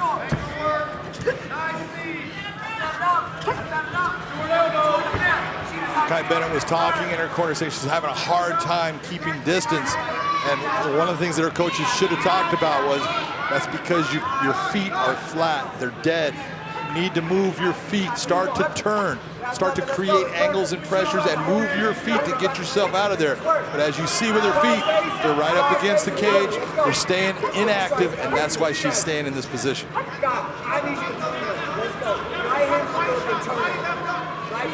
That head position throughout this entire fight has just kept Kai Bennett from being able to do what she needs to do to be successful. She has not figured out a way to stop it. She doesn't know what to do to get out of it, and that has been her trouble throughout this fight. John, we were talking earlier during these preliminary fights about head fighting and the little idiosyncrasies of the control that you can have by just a little movement in the head. Nice left hand from Kai Bennett. It's so hard for people to understand when they haven't done it, but if you have someone just put their hand on your chin and turn your head to the side, now try to take and push them off, it's completely different than if your head is straight ahead, facing towards them. These are the things when we talk about leverage strength. That's leverage strength. You're taking someone's leverage strength away from them by that head position. You're making them weak while you're keeping yourself strong. That's why smart fighters use good head position. Well, pretty much in any sport, you are taught at a young age, so let's say it's football, to watch the chest, don't watch the head. Watch the chest, don't watch the head, and the head does leave the body. So like when I talk to young hockey players, keep your head up, keep your head up. If your head's down, you're gonna fall down, or you're not gonna be able to handle the puck. You gotta keep that head up. It keeps the whole body up in the posture. So it's just taking it a little bit further, right? One of the fights that I did long ago, Michael Bisping was fighting our own Chael Sonnen. Chael P in the first round starts putting his head in position with Michael against the cage and just destroying him with that head position and hitting him to the body and just beating him up. And Michael Bisping looks at me and goes, is this legal? I said, absolutely legal. You know, and if you're not used to it, it can cause you a problem. You've got to figure out ways to deal with someone that is good at applying that head pressure. Work, girls, work. More of the same for the Punisher. There you go. Look at that head coming back up underneath. Yeah. And it's a lot of people say, well, it's a headbutt. It's not. She's taking and pushing. There's no separation. There's no strike. Everything she's doing is legal, and that's why Blake Rice is allowing it to occur. 145. Kuzmin well ahead on the scorecards. Looking for a win in her Bellator debut. She's just trying to hold you. Let's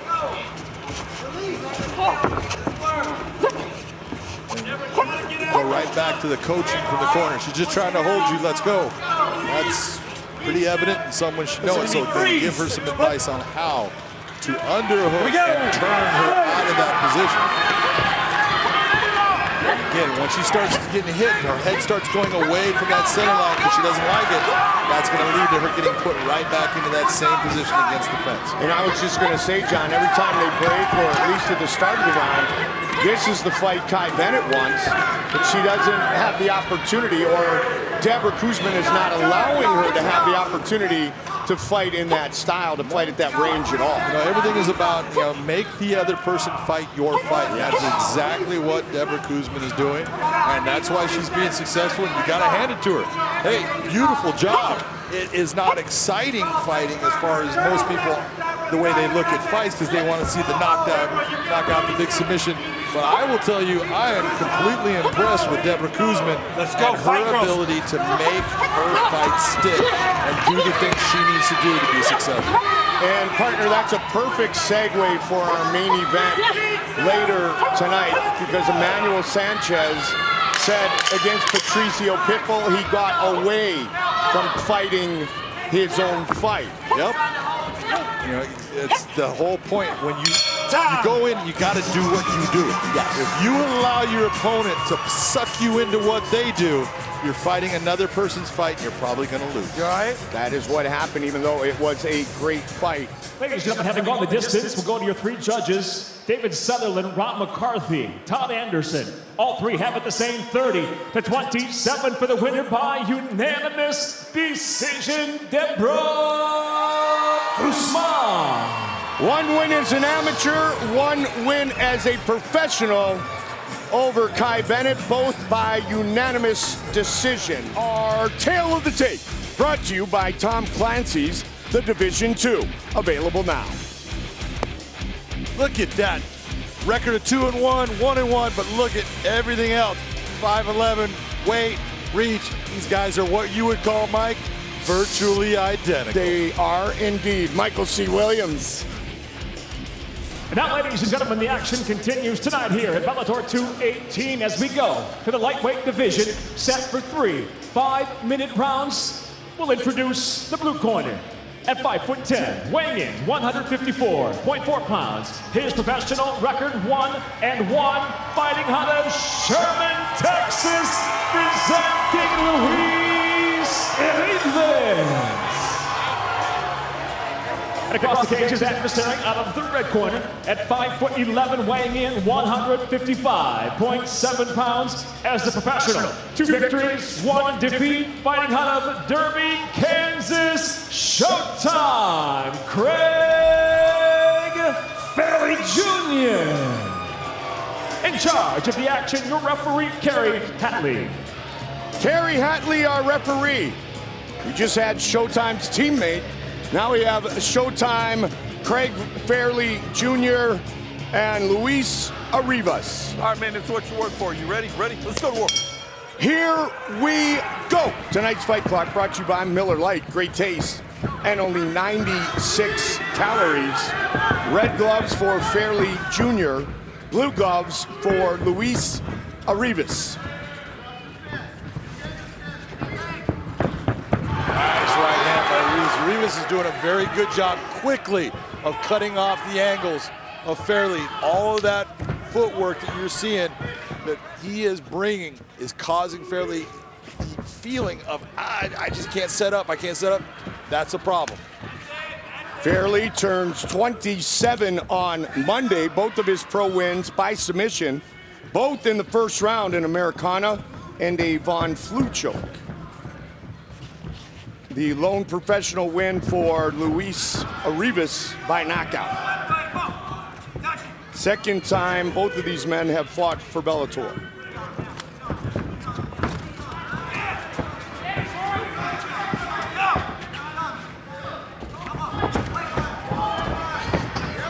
Arribas went for that big right hand. He just needs to settle down just a little bit. He's going a little bit fast, in my opinion. That can lead him into trouble, so just settle down just a little bit. Keep utilizing that footwork to cut the ankles off on him, and eventually everything is going to come your way. He likes that big right hand. He's also, as you told me, John, a fighter who's willing to take two to deliver one. Yeah, in watching him, he does. He will take shots to deliver shots, so he's not worried about what Fairley brings. But Fairley does come with a nice side kick, and that can cause you a problem. So just relax in what you're doing. Don't think that you got to end this fight in the next 25 seconds. It can take you the 15 minutes. That's okay.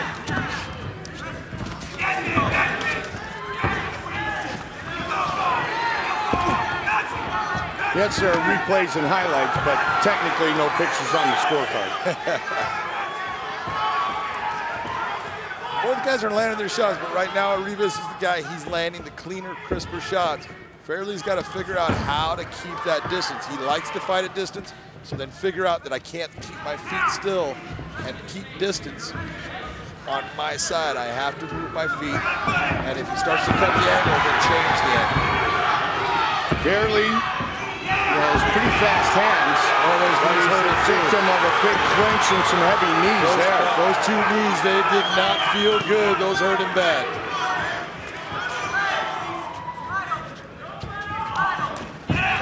Went low, came over high, Dan Henderson style. Benson Henderson style. Benson Henderson. All the Hendersons do that, related or not. Watch fingers, watch fingers. Checked.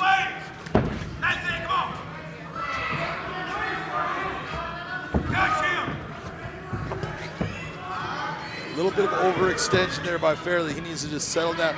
Don't try to land the big shot, just land shots. Keep that jab out there, utilize the right hand. Don't throw just to end it with one shot. That's usually not going to work for you. When you're not trying for the knockout comes. When you're trying, it usually just stays at the door. Nicely done to the midsection with a side kick. Fairley's got a good side kick. He gets to that position quickly, and he brings it up nice and sharp. We've got a cut on Arribas now, right by his left eye. Fairley switches to the southpaw stance. And again, there's that side kick that we talked about. Kind of off that lead right leg. Oh, it was a nice straight right hand, right down the pipe. And that was all set up by that beautiful head fake. Don't forget, 1 week from tonight, Syed Awad, Brandon Gertz in the main event. Former two-time world champion Daniel Strauss makes his heroic return to the cage. Also, two-time champion Andrei Koreshkov is back. Bellator MMA Live next Friday at 9 on Paramount Network. For tickets and more information, go to Bellator.com. Or you can find it right here on the Bellator app, too. Final 20 seconds of round one. Fairley starting to get the idea of utilizing that nice leg kick that he's hitting that lower leg on the left leg of Arribas. That's causing him some problems with his balance. Teep. Stop. It's like my top 5 favorite words. All right, there we go. Round two. Ready? Let's go, war. Round two. Who'd you like in round one, partner? I give that round to Rivas. He landed the heavier shots overall. There was some nice leg kicks and some nice side kicks to the body by Fairley. But overall, I thought that Rivas landed better shots 10-9.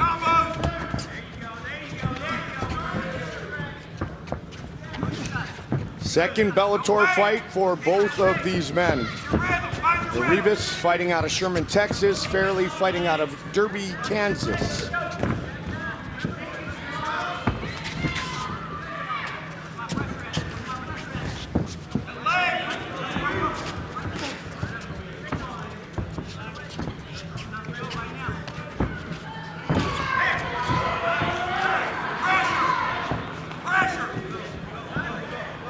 Really utilizing those side kicks, front kick, the teep, trying to keep Rivas a distance. There it is again.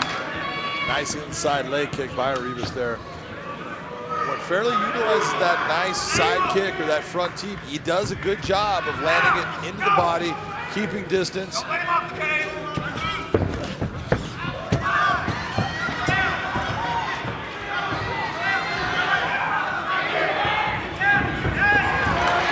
Tie up for pretty much the first time. Fairley initiating that takedown attempt. Doesn't get it.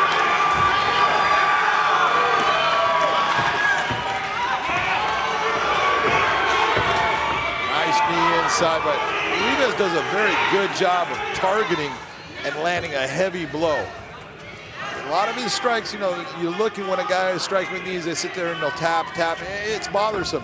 You'll watch a guy launch a heavy knee in the leg and go, that one hurt, and that's starting to tighten up that leg, making movement. Very good. Beautiful shot. Big shot! Trying for the finish right here, right now! Huge right hand! Rivas throwing his opponent around. Barely trying to survive. He's trying to hold on. This is going back to the Gerald Harris-Tokov fight. Wow. He was hurt. Full mount. It is all over. Luis Rivas, his first Bellator win. He caught you. Good. Huge shot was the beginning of the end. Yeah, boom, boom. That is two beautiful shots. I am surprised that Fairley was able to continue on and try to fight his way out of that, because he got hit with some big shots. Then from the mount, putting your hands up, getting hit, unable to defend himself. That's why referee Kerry Hatley takes another shot, comes in, you're not intelligently able to defend yourself. Nice stoppage, beautiful win for Rivas.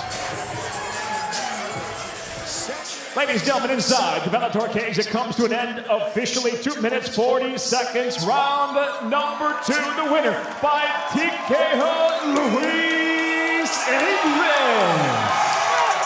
As John showed us the big shot, and in the finish, 2:40 into round number 2 for the 23-year-old from Sherman, Texas, Luis Rivas. Our tail of the tape for this bantamweight fight, brought to you by Tom Clancy's, the Division II. Available now, a combined 7-2 record for Vickers and Gutierrez. Gutierrez, very, very technical stand-up game. Vickers is the brawler.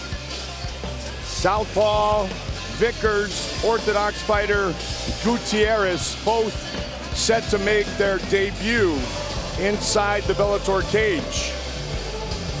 Here's Michael C. Williams. And now, ladies and gentlemen, inside the Bellator cage, we'll go 3 5-minute rounds in the bantamweight division. Introducing first the blue corner.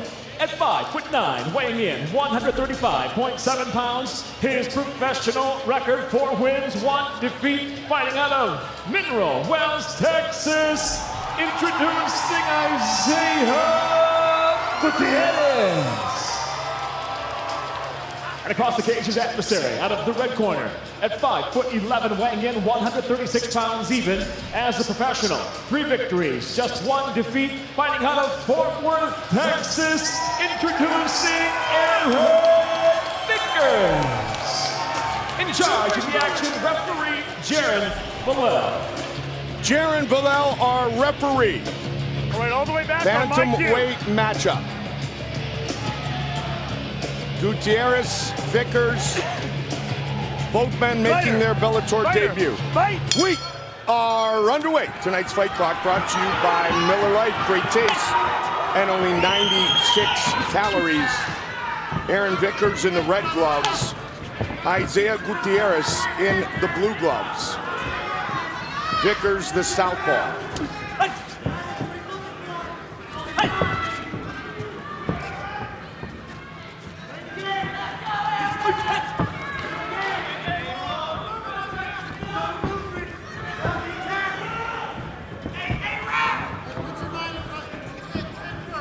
Vickers at 5'11", a very tall bantamweight. Bellator fans, you want the same gear the fighters wear and more? Find new official Bellator MMA gear, Timbo-sized bobbleheads, and much more at BellatorShop.com. Up against the cage, they battle. You're right, he is very tall at bantamweight, 5'11".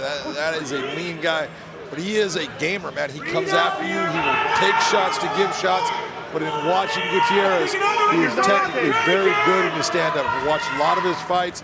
He's got the idea of when to move, when to feint, when to bring his shots. He's a dangerous, dangerous fighter on his feet.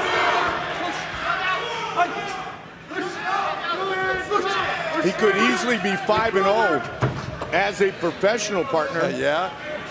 Had a fight against Kevin Worth in LFA in February, a fight in which he was dominant until he got caught in that brachial nerve by a kick, and that was the end of that. He got hit. Anytime you get hit, especially with the shinning going across the neck, sometimes it crushes down on that brachial nerve, and it just shuts down the side of your body. You cannot control your movement, your balance, and that's what happened to him. He got hit by it, and he got beat. That just is part of fighting. He has finished 3 of his 4 wins, 2 by knockout, 1 by rear naked choke. Isaiah Gutierrez representing Travis Luter, Brazilian Jiu-Jitsu. And many people are now saying, yes, the Michael Jordan of Brazilian Jiu-Jitsu, Travis Luter. Look at what he just did. Beautiful wheel kick, brings it over with a left hook, straight by. Technically, you look at what Gutierrez does. He slipped. But you know what? Vickers has got no give up. He'll come after him the whole time. He's got clean stand-up, as you told me. He does.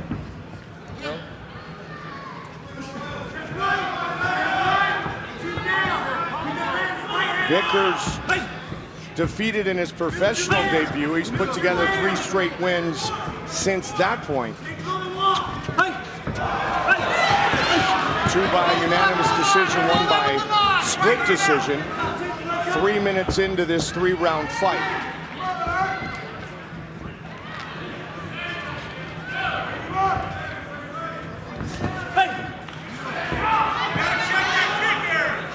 Vickers needs to stop following and just taking. He's looking for that opportunity to go after him and land. He needs to find it. Pick that time to go. There you go. That's what we're looking for. You got it. Sometimes you just got to throw. If you don't throw, nothing's going to happen good for you. And he threw the head kick from that left side, the one that he, I'm sure, saw Gutierrez finished with in that fight we just mentioned. Nice balance. Big time. Can't get it, at least for now. Now he does.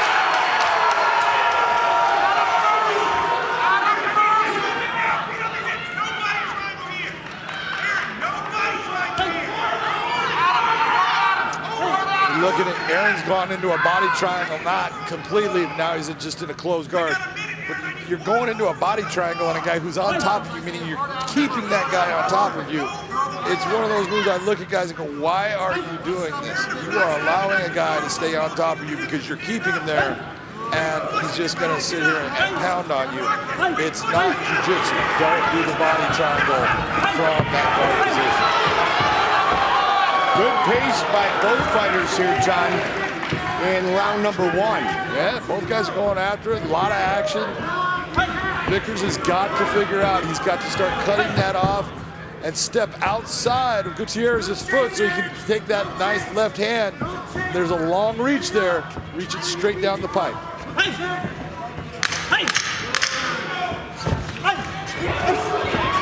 Just like he just tried right there.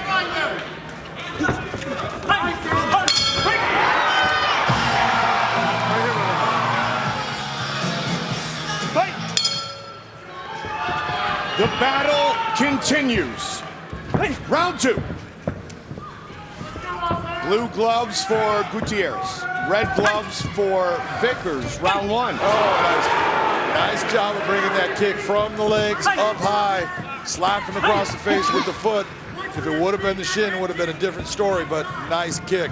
Round 1, no doubt, goes to Mr. Gutierrez. Isaiah Gutierrez put on a clinic on movement, good shots, clean shots. Vickers he's competitive. He's in there. He's just following too much and not throwing his hands. Spinning elbow by the taller Aaron Vickers. Kind of glanced him a little bit.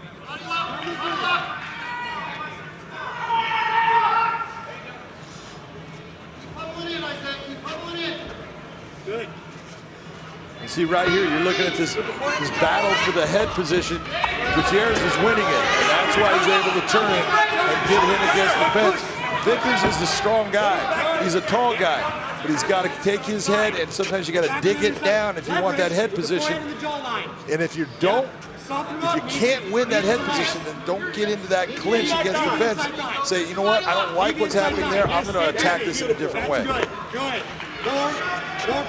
Gutierrez, when you look at his 3-0 amateur record with 3 finishes, all in round number 1. They combined 7 and 1. Nice elbow. And you can see why. Big shot with the left knocks him down, but not out, at least yet.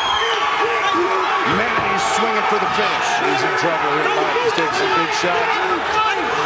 Whenever you got a guy who's hurt, he's got a couple of different options. One is, I can sit here and move. I can grab a hold of him, or I can start planting my feet and throwing. And Vickers does the last one that you go, don't do that. Don't just plant your feet and throw. Move, grab a hold of him. Get yourself back to where you can feel again. And it's so hard to understand that buzz when you get hit with a big shot like that you get.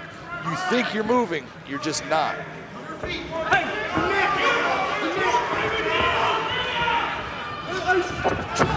Impressive Bellator debut thus far for Isaiah Gutierrez.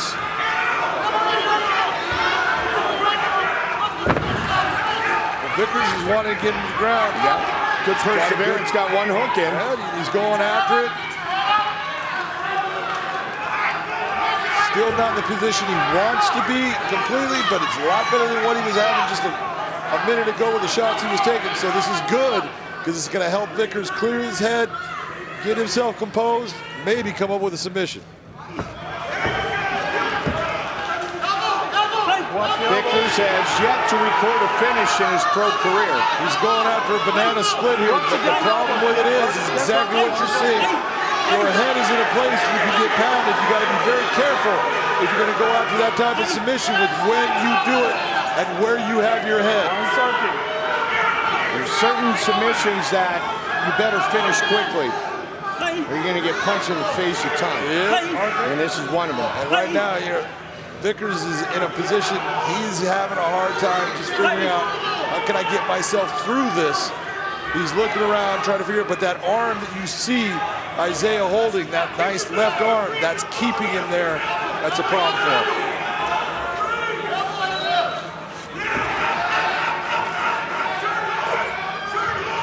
Almost job by Vickers. out, yep. Good job by Vickers to maintain that top position here. Gutierrez almost spun out. Gutierrez now going with that body triangle again. Why? Why are you trying to hold a guy who's trying to punch you and elbow you in the face? Why are you trying to keep him there? Well, he's making sure that he keeps you down, right? Watch that.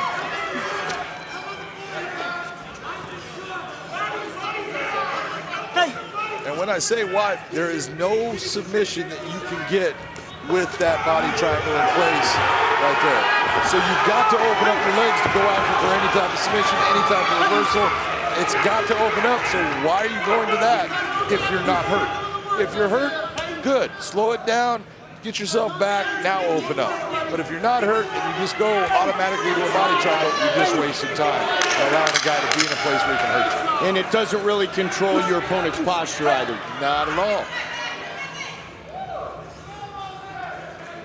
Fight clean. Good job, gentlemen. Fight clean. My opinion now, after 2 rounds, Vickers is going to have to figure out a new way of getting after Mr. Gutierrez because he's got to do something to finish this fight in this round to get a victory. 5 minutes remain. On John's scorecard, blue gloves, Isaiah Gutierrez up 2 rounds to love. Aaron Vickers in the red gloves. Vickers with 13 amateur fights, 4 professional, as he makes his Bellator debut along with his opponent here tonight. Vickers closes the distance. Isaiah was landing some really good leg kicks in there. The one thing he needs to do is, if you're going to land those leg kicks inside, when you're kicking that leg out, follow it up with a straight right hand down the pipe. It's usually going to find its spot.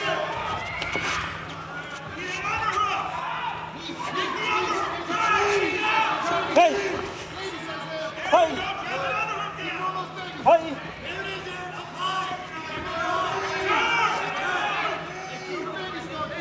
Again, the head position is giving Vickers some problems. That was a nice elbow again by Gutierrez. He's very slick, starts to frame out, brings that elbow across. Vickers is there, man. This is a tough kid, man. He keeps coming after him. You can tell that he's got all of that experience from that amateur background. Almost just the end of the toes touching the head right there. We're talking just inches are the difference between this fight being over and it continuing on.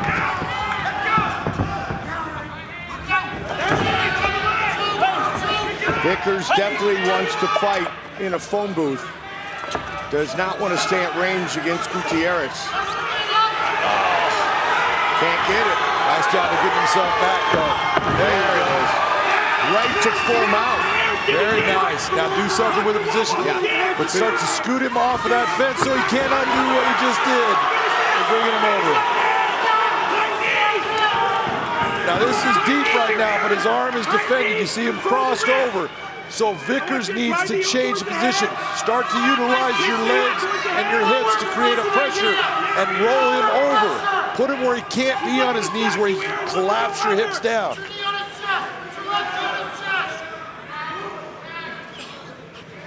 You hear the instruction from the corner. Yep. Put your legs on his chest. If I was right now Gutierrez, I'm going to bring my left knee and I'm going to bring it on top of Vickers' face and start to create that frame. That's just like what he's doing right now. And start to push so I keep on putting pressure. I'm not going to pull out. As long as my arm is safe inside like it is right now, I just want to make pressure on top of him that makes him uncomfortable, just like what you're seeing that he's doing. And that's pretty uncomfortable, as you can tell from the grimace on the face of Vickers, and he has to give it up. And that was all smart fighting by Gutierrez I'm not going to sit here and try to pull myself out, which is going to extend my arm and put me into danger of losing the fight. Show me everything you got. Aaron, overlook his left arm. Overlook his, there you go. Now move your hip out that direction. Dig deep, Aaron. Get your right hand on the inside. That may have been the best opportunity of this fight for Vickers. That was a big opportunity. And look at, he had that deep, but as soon as you saw Gutierrez figure for those arms and control that so he couldn't get extended, the chances of you doing it, you've got to open up now. You made a move on the chessboard. He just made a counter. So now you have to make that next move to make it happen so it opens that board up for you again. And that move was defended very well. There you go, bro. That was a life-altering elbow right there. That was hard. That was hard. You can see he split open. Oh, yeah. Nasty. Sliced him open with the elbow.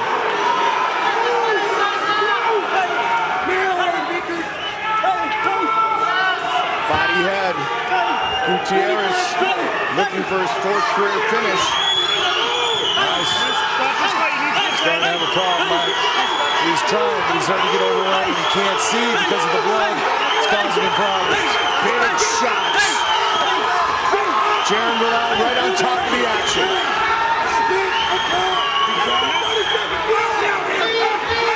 Vickers is one tough kid. He is tough. And he has been in this fight. He's doing everything he can to stay in it.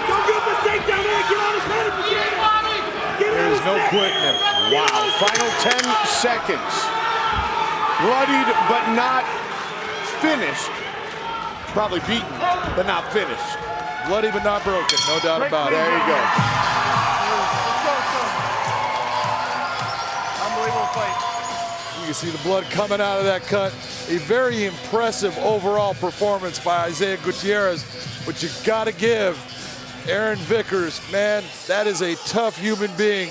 He was in that fight all the way through every minute of that fight, trying, taking big shots and never giving up at all. For your decision, to go to your judges' scorecards at cage side. Ron McCarthy scores it 30-27, while judges Todd Anderson and Michael Bell both see it the same, 30-26. I'll have it for the winner by unanimous decision, Isaiah Gutierrez. If not for that head kick, Gutierrez could be 6-0. He could be. Nation Gibrick, very good grappler. He's got a bit of a reach advantage, 4 inches here. Let's see what he does with it. Michael C. Williams. Ladies and gentlemen, inside the Bellator cage, we conclude Bellator 218 with 3 5-minute rounds in the lightweight division. Introducing the blue corner at 6 foot, weighing in 155.2 pounds. His professional record: 2 wins, no defeats. Fighting out of Dallas, Texas, presenting Nation Gibrick. And across the cage, his adversary out of the red corner at 5'7", weighing in 155.3 pounds. As a professional, he stands at 0-2. He fights out of Arlington, Texas, Nick 12-Gauge Page. In charge of the action, referee Jason Herzog. Jason Herzog, our referee. Nation Gibrick and Nick Page. Debut here in Bellator for Page. 2nd fight for Nation Gibrick. In fact, he defeated Luis Arribas with a heel hook 90 seconds into their matchup right here in this building in July of last year. Of course, we just saw Arribas with a very, very impressive performance and a TKO finish of Craig Fairley. Gibrick moving himself into a position, getting Page down. There is a guillotine attempt, but that is not going to work from the position he's at. You see him stepping his arm over the head. That creates where that squeeze is just not there to put the pressure on the neck. So Nick Page is going to have to figure out, you know what, this isn't good for me. I am now mounted. I better let go of his head. But now he's going to hold on to it, just trying to save himself from what's coming if that arm gets free. 495 days, John, since the last fight for Nick Page. 1 year and 4 months. And a good start for Gibrick. Throwing down some great ground and pound from the full mount. Yeah. He's got good position. He's high up on his chest. There's a lot of pressure as far as being able to buck him up. The fence is blocking one way, so you've only got one direction that you can take and try to turn that position and buck him off. That's not going to happen because Gibrick knows exactly which way he's going to go. Trying to make quick work of Nick Page here in our final fight of the night. The big thing he needs to do is, instead of just trying to land all these little shots, start to load up. You have position, load up, and bring a hard shot down. When you bring hard shots down, that's what makes referees stop fights. Now he's got a gift wrap.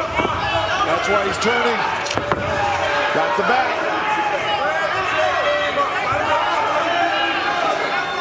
One win by knockout, one win by heel hook. 2-0. 1-0 in Bellator, looking to remain unbeaten. Just 22 years old. Also 2-0 as an amateur. Nation Gibrick, fighting out of Dallas.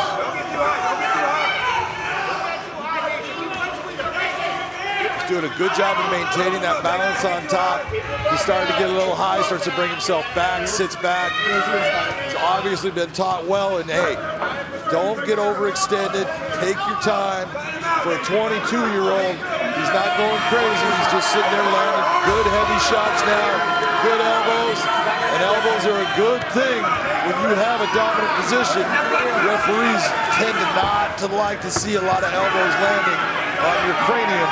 They want to make sure that you're moving and getting out of there. Trying to lace an arm in now, Big John. Looking to lock it up to finish this fight. Flattened out. Look at the hips. It is all over. Nation Gibrick. Rear naked choke victory. Here's the end when he gets that choke. Notice he's starting to bring that arm across, locks it in, pushes with his hips, brings the legs up in the air so there's no movement. Nothing to do if you're Nick Page other than go to sleep or tap. That's what he does. Nice tap right there. Beautiful, complete MMA job by Nation Gibrick. 3-0. Broke him down with strikes, finished him with the choke. Ladies and gentlemen, inside the Bellator cage, the tap by way of a rear naked choke officially. 3 minutes, 14 seconds, round number 1. The winner by submission, still undefeated, Nation Gibrick. Congratulations, Nation Gibrick. First round finish. 1980 Olympic gold medalist in Moscow is senior junior. Just 19 years old. 2-0, our tail of the tape. That 19 years compared to 36, but I'm telling you, at 19 years, Novenyi has got a ton of experience. Just wait to watch what he does. All right, let's officially get things underway with the introductions. Michael C. Williams. Ladies and gentlemen, good evening and welcome to Bellator MMA Tonight live on Paramount Network. From WinStar World Casino and Resort, the action begins now with middleweight set for 3 5-minute rounds. And now, first introducing the blue corner at 6'2", weighing in 185.5 pounds. His professional record 1-1. He fights out of Independence, Kansas. Will the Thrill Levy. And across the cage, his adversary fighting out of the red corner at 6 foot, weighing in 185.1 pounds. As a professional, 2 victories, no defeats by way of Budapest, Hungary. He fights out of London, England, Magic Norbert Newman. When the action begins, the referee in charge of the action, Blake Grice. Blake Grice, our referee for our first fight of the night. Novenyi and Levy. You ready? Fight! Here we go!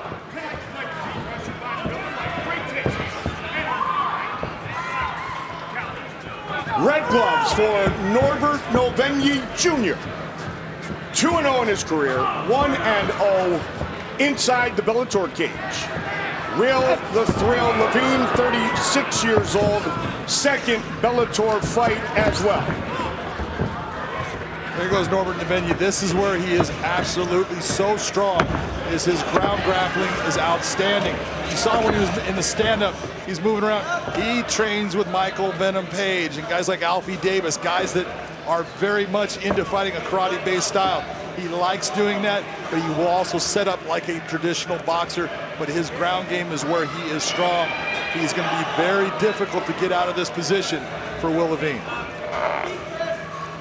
Norbert told us he's the youngest guy at London Shoot Fighters. So if he can make it through training every day, most fights are going to be a little sigh of relief. He said, you know, this fun. I was talking to him. He says, I get my butt kicked all the time by these guys. He goes, and if I can take it there, he says, I'm not worried about being in the cage. And John, you pointed out in the fighter interviews that he will utilize that karate-type style of MVP. He came out in that stance before this fight went to the ground. Yeah, he does that. He'll switch back and forth in the way that he handles his stand-up. And a lot of it right now is because he is young in his fighting career. He's trying to figure things out. And I'm really impressed with the way that he has handled everything that he has, as far as he takes his time, he doesn't rush things, and that is very impressive with a young fighter, especially a 19-year-old kid, in that, look at, under the spotlights, this is not easy. And now he's opening up with big shots that are Big shots. All over Will the Thrill early. 2 wins by submission, both in the first round. He had a TKO in his amateur win. One of his amateur wins. Those were all quick fights as well. That guillotine choke's going to be tight. Might get it right here, right now. Standing guillotine. Cranking on it. Levine's trying to push down on that right hand, which is pulling up on that left one. That is deep inside. Good job by Will Levine to stay with it. See if he can get Levine down. Being 2 inches taller might have been the difference, at least on that one, right? Height, when you talk about a guillotine, standing guillotine, height is a good advantage to have, and it can help you stay with that little bit of pressure, not closing off those carotid arteries, because it's not only a wind choke, it's the blood also. Which is why John Jones usually does close out at 6'4" with that move. Exactly, it's that leverage point and all that height that helps. Still cranking on the neck, and he drags Levine down to the mat with it. Under 2 on the clock in round 1. Nice head snap down, stepping over with the leg, controlling. Levine's just trying to center his body up with Novenyi right now. Get himself to a centered position. If he's going to end up being in guard, he feels like he'll be fine there. He can control things from that position.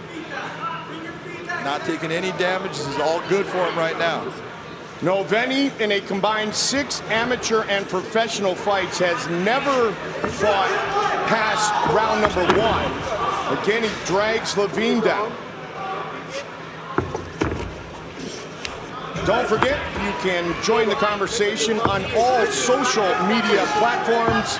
It's hashtag Bellator 218. Nice toss.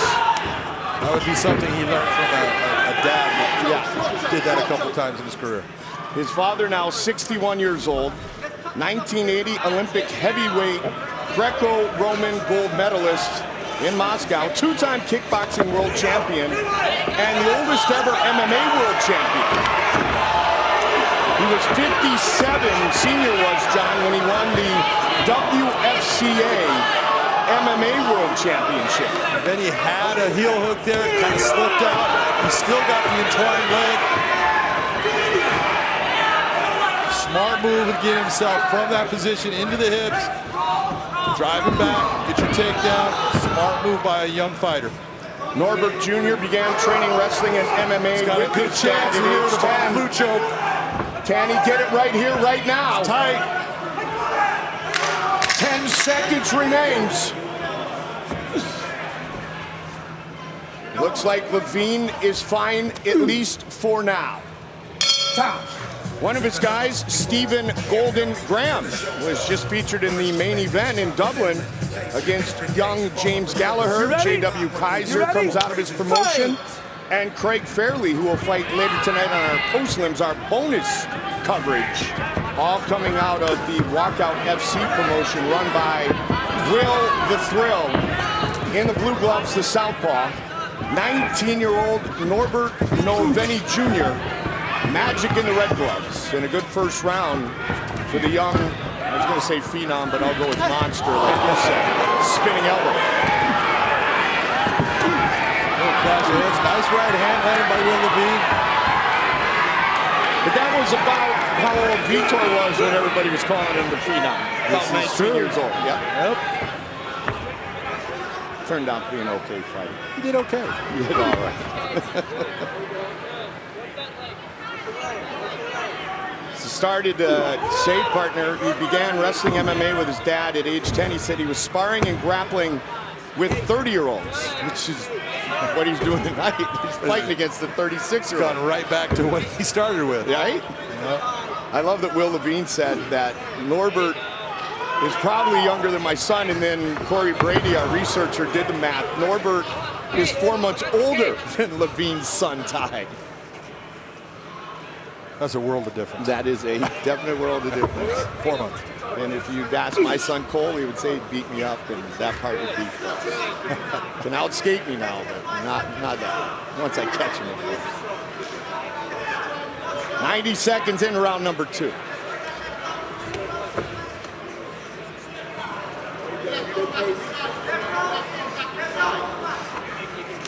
There you go. Look for those openings. And as soon as they come, you block.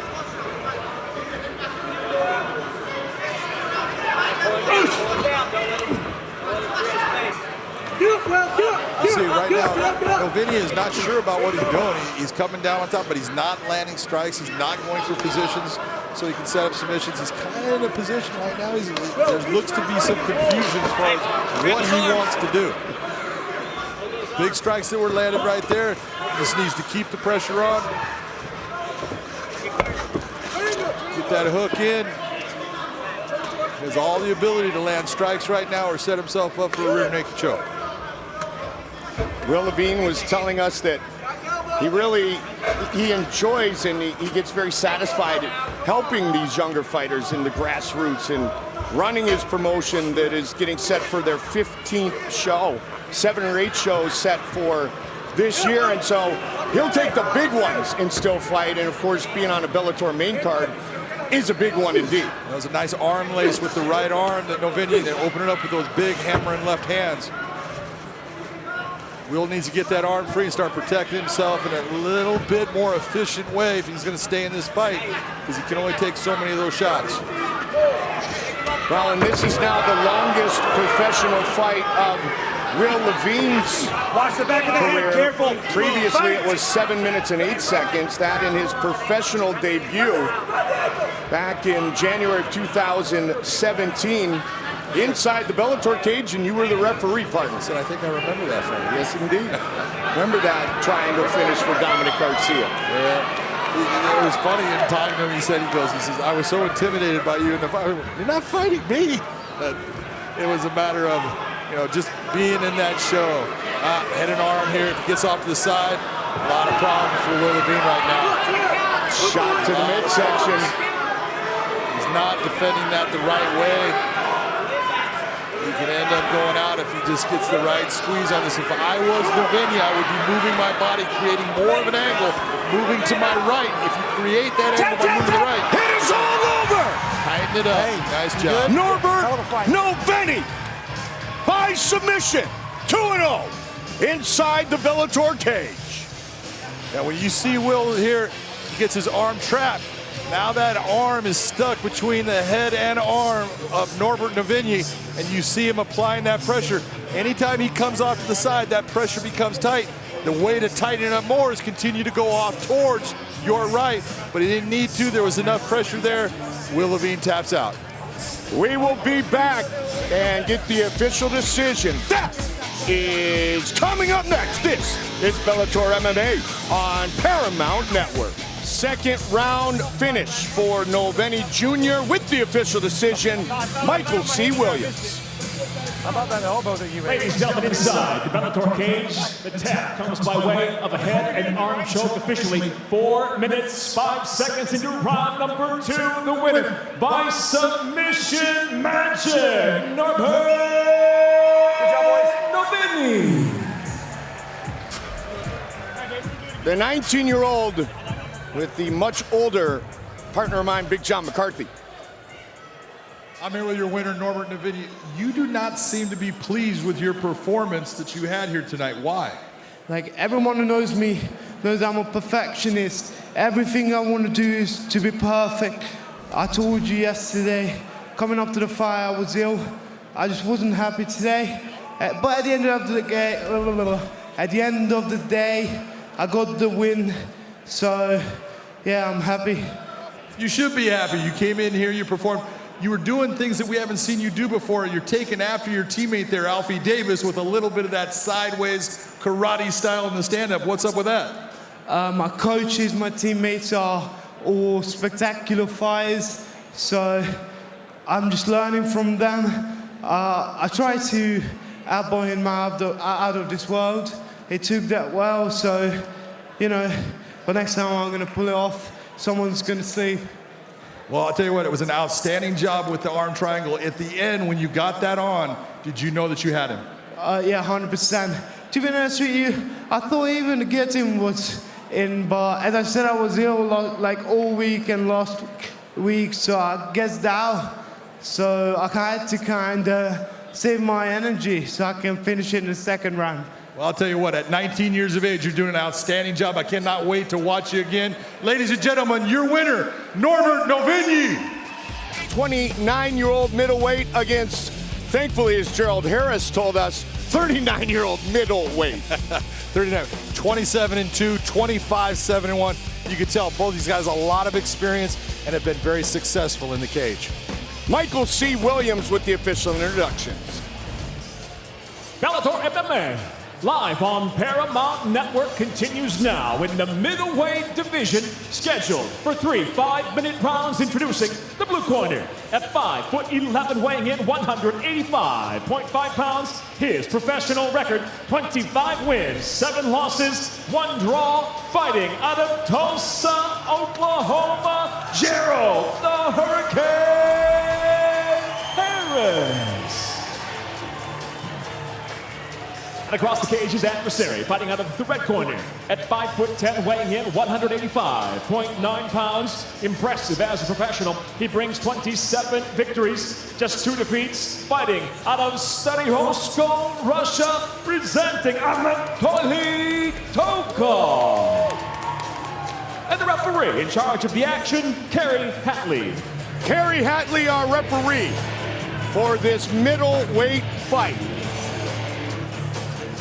Anatoly Tokov, 3-0 as a Bellator fighter. Gerald Harris looking for his first Bellator victory. Let's go to war.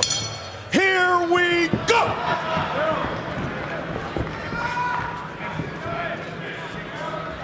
It's the southpaw Gerald Harris. In the blue gloves, red gloves for Anatoly Tokov. He has finished 21 of his 27 professional victories. He has not been stopped in 2,647 days. That is 7 years and 3 months. I worked with Anatoly several times inside of the cage, and I can tell you, he hits like a truck. When he decides to plant his feet and throw his right hand, he has incredible power. He's super strong. He is fast, explosive in all of his movements. He very much emulates his mentor in Fedor Emelianenko. That was a heavy kick, and you can see that Gerald has his elbow tucked very tight to his rib cage after eating that one. Yeah, you were in for all 55 seconds of his knockout against AJ Matthews. Well, you were in for the introductions and stuff too, so that's not fair. Yeah, you're impressed with this kid, aren't you? He's so good because he's calm in everything he does, and he's strong everywhere. His wrestling is outstanding. He's got incredible wrestling defense. He's got good submissions, and I'm telling you, when he decides, oh, he's got caught. Gerald Harris caught him. Gerald Harris looking for the finish. Can he get it right here, right now? Gerald needs to just take his time. He's got him hurt. Set him up. Hit him with the shots you need. Don't start wrestling right now unless you're going to take him to the ground and move to a better position.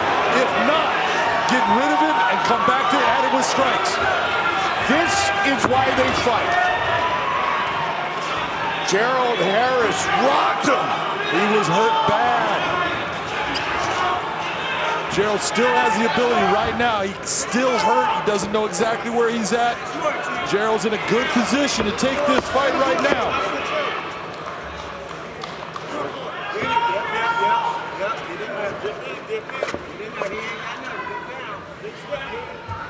Harris would love to put him on his back. Gave up the high crotch a moment ago. Yeah, I think Gerald's making a mistake right now by trying to go after the wrestling. It didn't work for him. I told you he's got very good wrestling defense. So break away and open up with your hands again, because there's no way that Anatoly has recovered completely from the shot he took. Gerald told us his speed would be the difference. Well, he got to that punch quicker than the defense of Anatoly Tokov a moment ago. Watch the count. But as you said, Anatoly's recovering during this exchange, and now he's going to push his opponent, the Hurricane, up against the cage. Man, that was close, partner. Oh, it was close. I mean, he was hurt. He was almost out. It was Kerry Hadley could have stopped that fight, didn't, and I'm glad he didn't. But this is where you're looking at a guy will drop back into what is his main game, and that is wrestling for Gerald Harris. And he started to wrestle, but he didn't get him off of his feet so he could open up with a ground and pound attack and keep him off balance and off base. Now you're seeing Gerald put on his back. And Gerald said very emphatically that he cannot out-wrestle me. I guess time will tell. Under 90 seconds here in round one. Harris with 25 career victories at 39 years old. Tokov with 27 at 29 years old. Only 7 losses for Gerald Harris. Gerald Harris has had an incredible career when you look at what he's done. He's got 4 slam knockouts. He is the slam king. Wow, he said it's a world record. and it probably is. And Deacon Jones used to say he had what the sack record too as a world record. But, you know, it is impressive when he gets a hold of people what Gerald Harris can do with his wrestling. He is super strong, and he is still fast at the age of 39. And that was proved by the shot that he landed against Tokov there. Well, his one against David Branch back in 2010 was voted USA Today's knockout of the year. 2 of his last 3 wins have been slam knockouts. Beautiful inside trip takedown. Tokov opening up. He's going to have to do a whole lot more. He's not going to get rid of him in this round. There's no way that he can come back from what happened and take this round from Gerald Harris. Well, the thing is he's still around and he's trying to come back. And we will head to round 2. Mike, almost a year ago, Juan Archuleta did this beautiful knee tap with a right hand, a little bit different offset. But you see Gerald Harris do the same thing, fakes the takedown. That's what sets up that huge left hand and knocks Tokov on his can and almost ends the fight. 30th professional fight, and I gave you the statistic early. 7 years and 3 months, December 22nd, 2011. The last time Anatoly Tokov was stopped in a fight, and Harris came very close in round 1. Gerald Harris in the blue gloves, he just got rocked. He did, he almost landed that left hand again, but he took a big shot. He needs to be careful of his neck right here. Tokov in the red gloves. This is where Tokov comes up. He is super strong. There it is. It is all over just like that. That's a big come from behind victory for Anatoly Tokov. He was on the verge of defeat and just came in and submits Gerald Harris. Only the 2nd submission loss in Gerald Harris's career.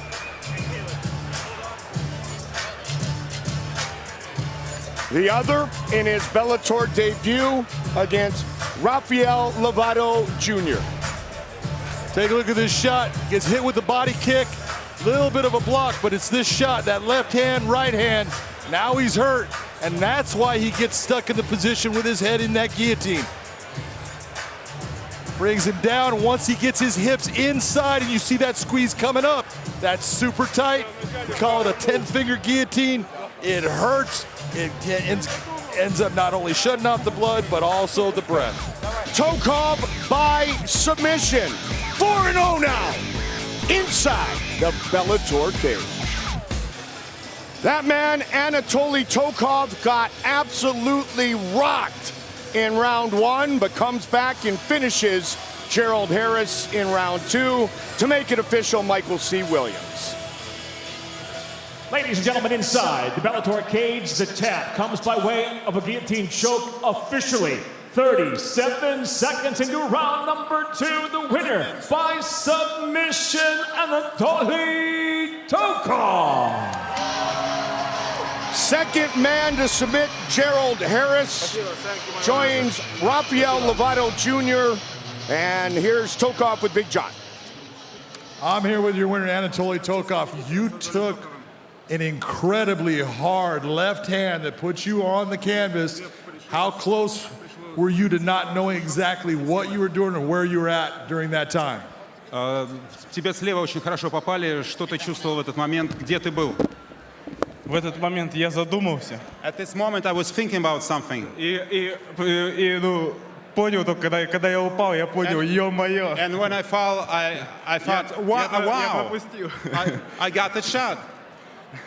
Well, you just fought this fight after having your younger brother fighting before you. There's a lot of pressure in that because I know you care about him. What was it like coming out here after watching your brother get his win and having then to come out here and perform and fight the way you did? Ты выходил после того, как выходил твой младший брат. Какие твои ощущения? Волновался ли ты? Давило ли это на тебя? Я очень сильно волновался, сидел в раздевалке. I worry about him very much. I was in the locker room. Я даже хотел пару раз выходил из комнаты, чтобы не видеть этого. A few times I walk outside to not see this. Очень тяжело наблюдать вот так за братом. It's very hard to watch how my brother fighting. You ended that fight with a beautiful 10-finger guillotine. When you finally got your hips in, did you know you had them the way you had it set up with your hands?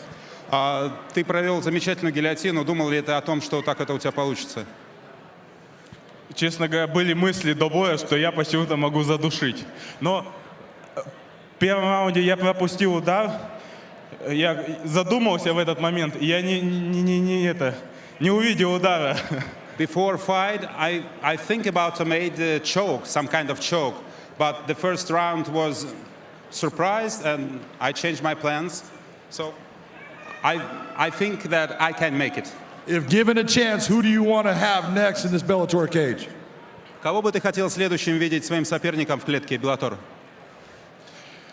Я уже размышлял над этим. В принципе, я готов попробовать свои силы, подраться за пояс.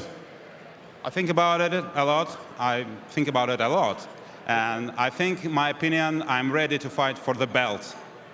Сейчас чемпион Гергард Мусаси, то есть я бы не против был бы попробовать свои силы против него. Насколько я знаю, он сейчас будет драться с Рафаэлем Ловато. И кто из них победит, я бы с удовольствием попробовал свои силы. Right now, the champion is Gerard Musashi, and I would like to fight with him, but he have his own fight. I want to meet someone who won that fight. I want the belt. Well, I can't wait to watch you in here again. Congratulations on an incredible comeback victory. Ladies and gentlemen, your winner, Anatoly Tokov. Big height difference for Linton Vassell. He's closer to 6'5" and a huge reach advantage. Linton on the outside can keep Moldavsky down, but he wants to actually get his hands on him to take him to the ground. Michael C. Williams with the official introductions. Bellator MMA now features tonight's co-main event 3 5-minute rounds in the heavyweight division. Live on Paramount Network, we introduce the blue corner at 6'4", weighing in 246.7 pounds. The former light heavyweight title challenger tonight returns to the heavyweight division, bringing 18 professional victories, 7 defeats. Fighting out of Milton Keynes, London, England, presenting Linton the Swarm Vassell. And across the cage is adversary fighting out of the red corner at 6'1", weighing in 232.7 pounds, near perfect as a professional. He brings 7 victories, just 1 defeat, fighting out of Stodiosko, Russia, introducing Valentin Moldovsky. And the referee in charge of the action, Jaron Villel. Jaron Villel, my cue, all the way back. our referee.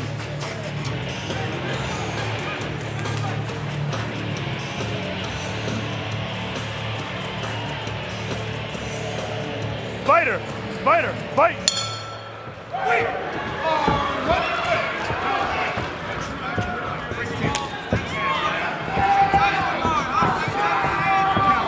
Blue gloves for the Swarm, Moldovsky in the red gloves, and that is one big heavyweight.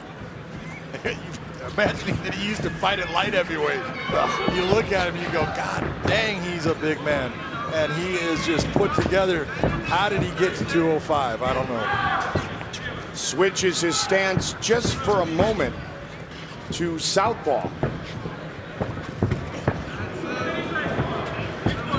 We were talking about, all the years of cutting down to 205 and joking about, wow, will Ryan Bader really go back there? And Linton said, he might have to with those 2 belts. He goes, I'm not though. That's a definite. Yeah, Ryan Bader may have to go back. That's a decision he'll make, but Linton knows I'm going to stay with where I'm at. Now heavyweight is my class, and I'm going to be here for a while. Been thinking about it for the last few years. This is very interesting right here because Linton is very strong in his ability. Once he gets those hands clasped, gets him down. He is so strong. He can pick anybody up, even from odd positions, and get them to the ground. Technically 2-2 in his previous 4 fights as a heavyweight, but those were many, many years ago, and his commitment, he will tell you, quite frankly, was a little bit different back then. But this is where Linton has turned into a very strong fighter. On the ground, you watch what he does, and that's what we were demonstrating before. Looking at the figure 4 on the leg, keeping himself in half guard. He does a lot of good things, and he is very heavy and very strong, so he creates problems. Once he puts you on the ground, you got to work so hard to get away from him. Here he is trying to slice through. Nice move by Moldovsky, get himself back to his feet. Moldovsky, 7 wins, 4 finishes. All 4 finishes have come in the first round. This is a hard-working type round 1 with all the grappling and all the clinch work. This is exactly where Linton wants this fight, though. He wants it, even if he's got his back against the cage. All of this grappling is what he needs because it takes the speed away from Moldovsky. It negates what is one of his biggest assets.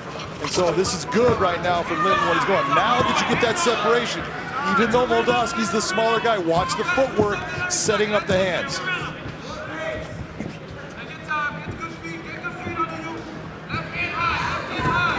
Well, the hybrid, if you will, Big John, the hybrid 230-pound heavyweight has been one of the big stories in mixed martial arts overall in the past decade. And Cain Velasquez is probably, the front runner. He was probably the pioneer. He and Junior Dos Santos, obviously, and we've seen the move towards these smaller, quicker heavyweights. Ryan Bader, a perfect example in our heavyweight Grand Prix, who have had great success. Yeah, well, you've had these just ebbs and flows of guys being huge and then guys getting down. Randy Couture came in and was fighting at heavyweight at about 225 pounds, and he was the heavyweight champion. Even Kevin Randleman, go back to him, 218, 220 pounds. Nice takedown by Marcel into side control. He should not have picked his leg up there. He should have slid. You want to cut through, don't pick up and bring it over.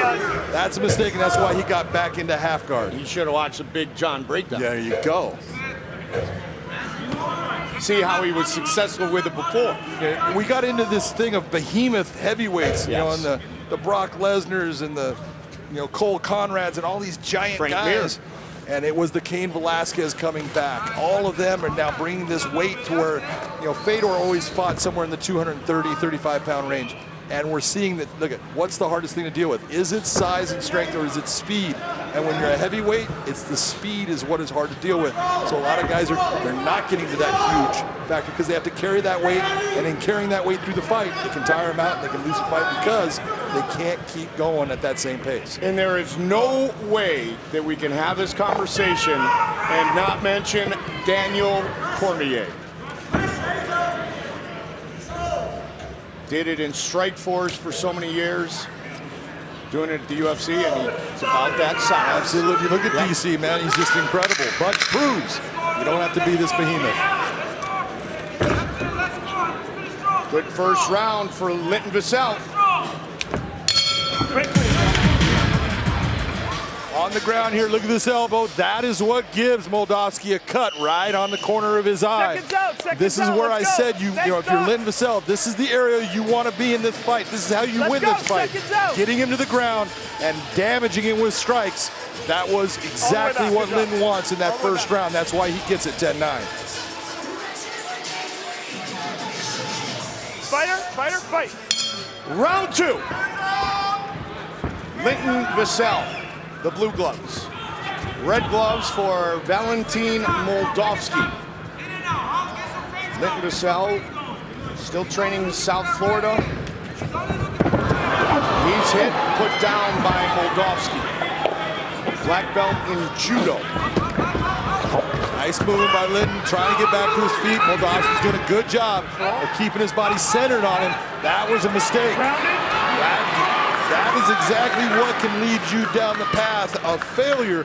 When you make these big moves, you got to be smart in what you're doing. Moldavsky got a little bit too into it, overcommitted, and that's why you see Linton on top right now. Moldavsky has a law degree, had no interest in MMA when he was younger, wasn't active until age 18, first met Fedor Emelianenko in 2015 when he was participating in a Russian MMA championship match. He said Fedor was in attendance, he invited me to train. It was a great honor. Here I am today, driven by the desire to be the best. 27-year-old Valentin Moldavsky, part of Team Fedor. The Tokov brothers victorious here tonight. Team Fedor looking for a 3-0 night here inside the WinStar World Casino and Resort. Nice pass by Linton. You see him using shoulder pressure there. Moldavsky's got that down. That is a nice job of getting himself out, because that's not an easy move to get a big man off you with, and he does it well. Keep an eye on the cardio of Linton Vassell. He did not have to cut, which is a reason to watch the cardio, of course, for many years, John, but he's also carrying more muscle, a lot more muscle than he has in previous fights. Yeah, Moldavsky right there, he was going for a guillotine. Linton was able to pop his head out. As soon as the guy gets sweaty, especially when they're bald, you just don't get that same grip.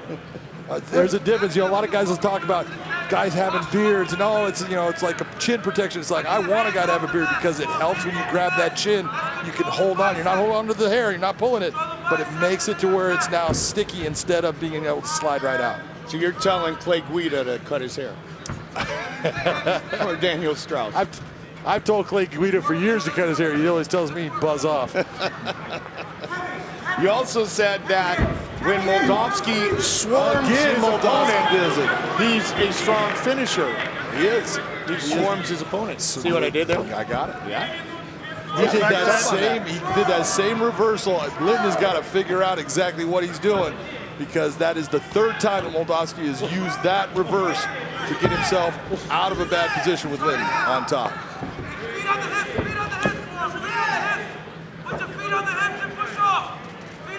Being a really big dude with a lot of muscle who has trained at this size for the last 8 to 10 weeks, or a guy who's just had a horrendous weight cut, I've got to imagine the weight cut is obviously worse. Oh, look at, if there's one thing I know right now, nice elevator by Linton, unable to keep Moldavsky's got heavy hips keeping him down, so he turns.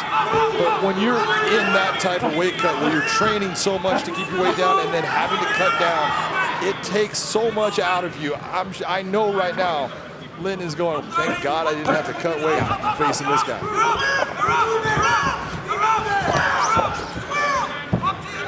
So the pace of this fight, the cardio, should not be a concern for the Swarm, who told us he's put in the work big time. Right into the gym after the fight with Phil Davis. He just put himself in a bad position for an arm triangle, Mike. Not good. Made a move with his arm up high. Moldavski's got that head in the right place. He needs to just keep on bringing that pressure down, bring his hips down just a little bit. That's why you see Linton push it against his arm with his right hand. Good job of getting that. Is he safe yet? Not sure. Not safe, but what he's a move. free of that one. That was set up very well by Moldavski. Linton's starting to slow down with all this movement, and this is what speed does. You have to keep up with that pace, and that can make you push to a point that it's pushing you off the cliff, and that's what we're starting to see right now. And that's what Moldavski has told us a couple of times, that his speed and his footwork separates him from the other heavyweights. And it's a good round for Moldavski here, round number 2.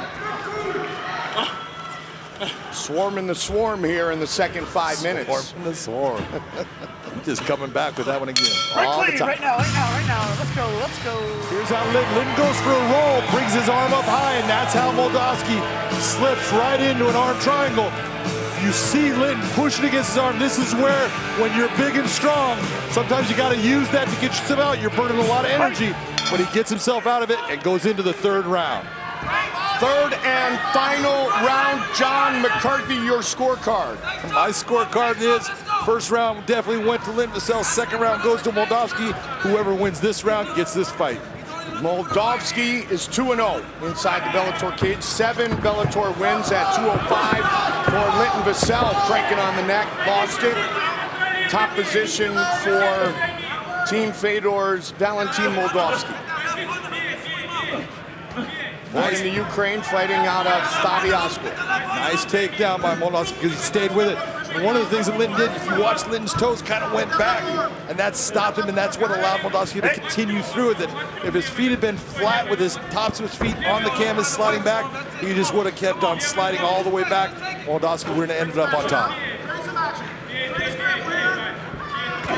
Vassell said he took just 2 days off after the title fight on the campus of Penn State, in which he was finished in round 2 by the light heavyweight and heavyweight champion Ryan Bader, and got caught with the head kick against Phil Davis in a fight that was pretty darn close up to that point. It was a good fight. I mean, it's one of those things that I think it was the wrestling of Phil Davis and just the threat of it is what caused Linton problems in that fight. And eventually, because he was worried about that threat, when Phil makes a move, his hands came down, the kick came up, he never saw it, and that's what ended the fight. And Linton did say, he admitted that he did feel tired going into that third round with that cut of 25 to 30 pounds.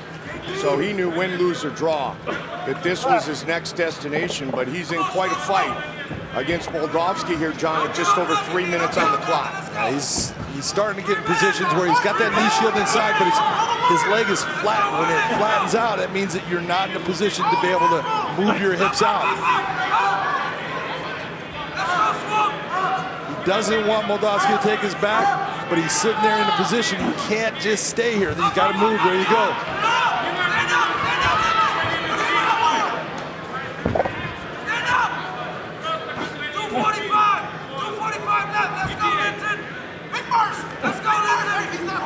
And this is what happens when you do get tired. You're telling yourself, I'm going to move, I'm going to do this, I'm going to do that. And it's just give me another second. And the time goes by and you're not moving. And again, when you're not moving in MMA, you're probably losing.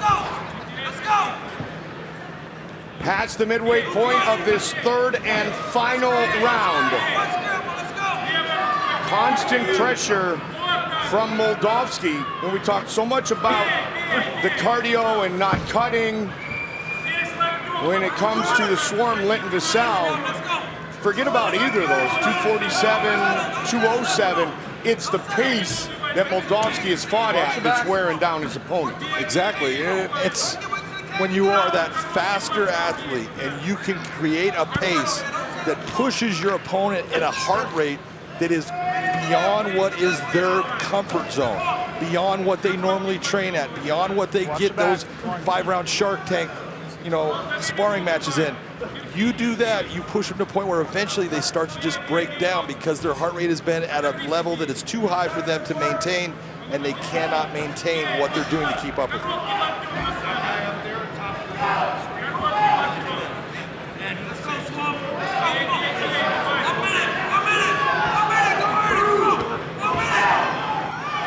Give it a little bit of squeeze, but I think because of the first one and what he did, Moldavsky doesn't want to give up position to try to go back to it for the finish because he couldn't get it that first time because Vassell is just so big and strong. As I mentioned, Moldavsky has 4 career finishes. All of those came in the first round. Moldavsky almost has what we call a gift wrap with the arm.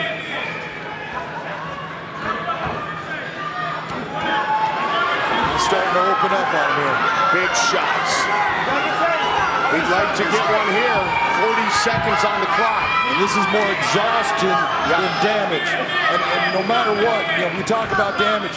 Pushing your opponent to a point where they can no longer continue on the fight, that's damage.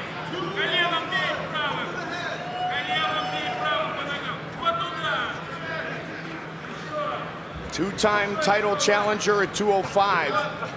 Linton Vassell in big trouble here in his heavyweight debut. A huge round 3 for Team Fedor's Valentin Moldavsky.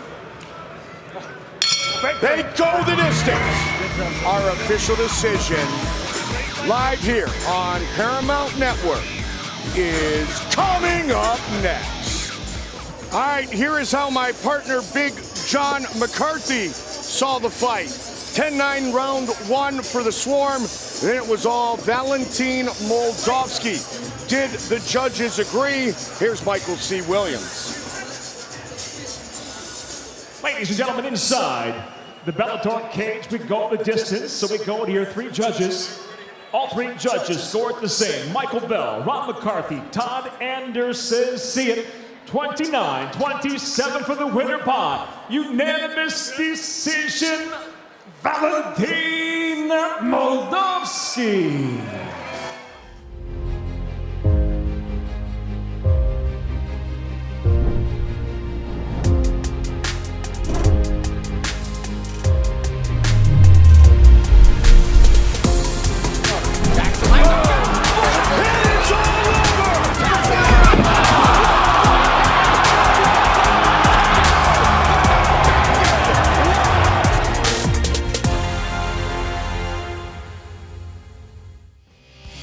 You can see both with outstanding records. That 70-inch reach is what Sanchez uses so well. Karakhanyan needs to come inside by using his feet. They are set to meet for a second time. Michael C. Williams. Ladies and gentlemen, Bellator MMA live on Paramount Network from WinStar World Casino and Resort. The time has come for the main event of the evening. 3 5-minute rounds in the featherweight division. And now first, introducing the blue corner. At 5'8", weighing in 146 pounds even, the veteran professional brings 28 victories, 8 losses, and 1 draw. Originally from Moscow, he fights out of Riverside, California, Georgie Insane Karakhanyan. And across the cage, his adversary, fighting out of the red corner. At 5'9", weighing in 145 and 1/2 pounds, coming off his world title challenge, he enters tonight with 17 professional victories, 4 defeats. Fighting out of Milwaukee, Wisconsin, introducing Emmanuel El Matador Sanchez. And when the bell rings, the referee in charge of the action, Jason Herzog. Fighters gone over the rules in the back. There were no final questions from you, Blue. There were no final questions from you, Red. If you want to touch gloves, do it now. I'm not ready to fight.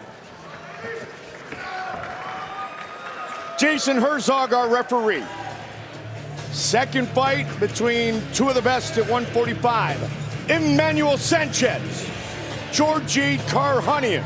Fight scheduled for 3 5-minute rounds. Here we go!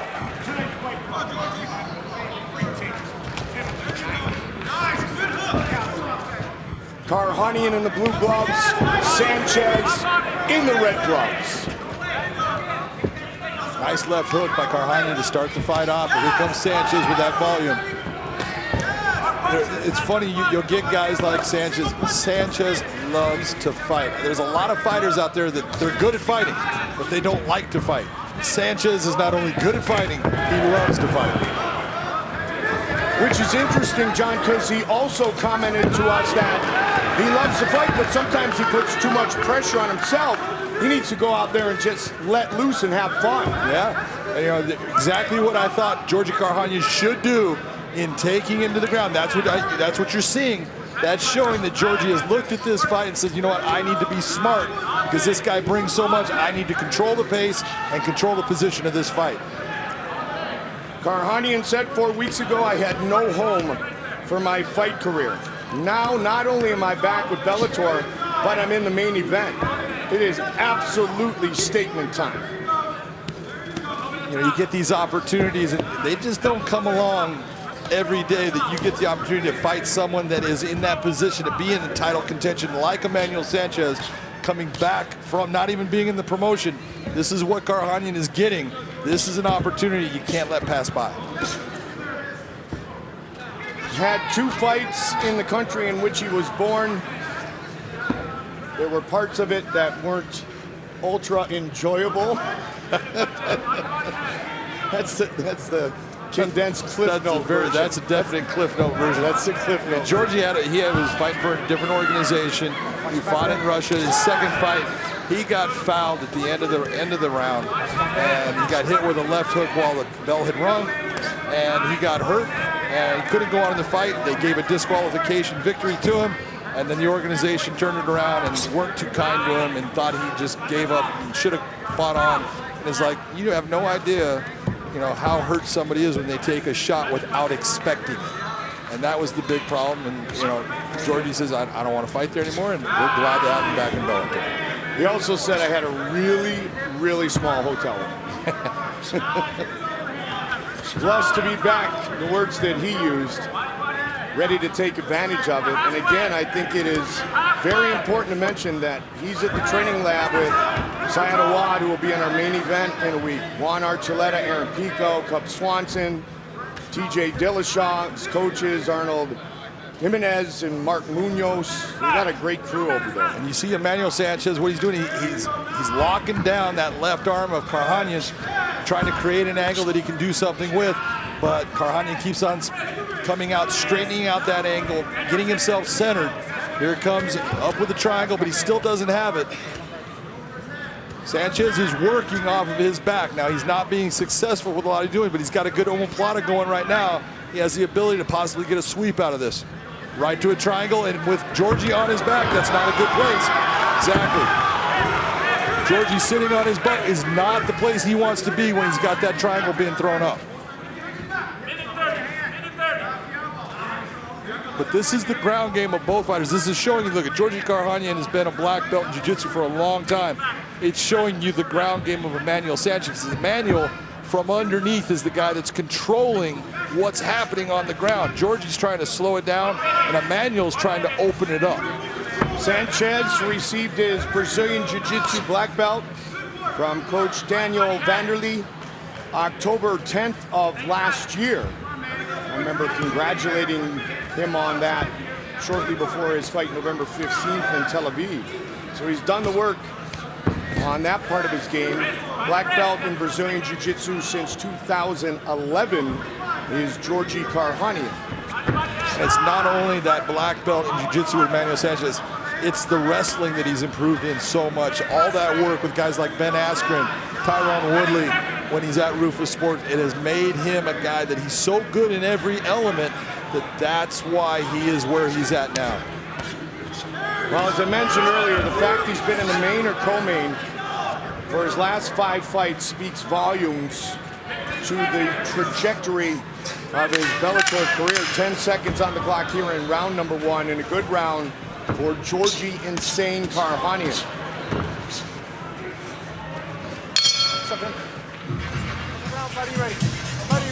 Round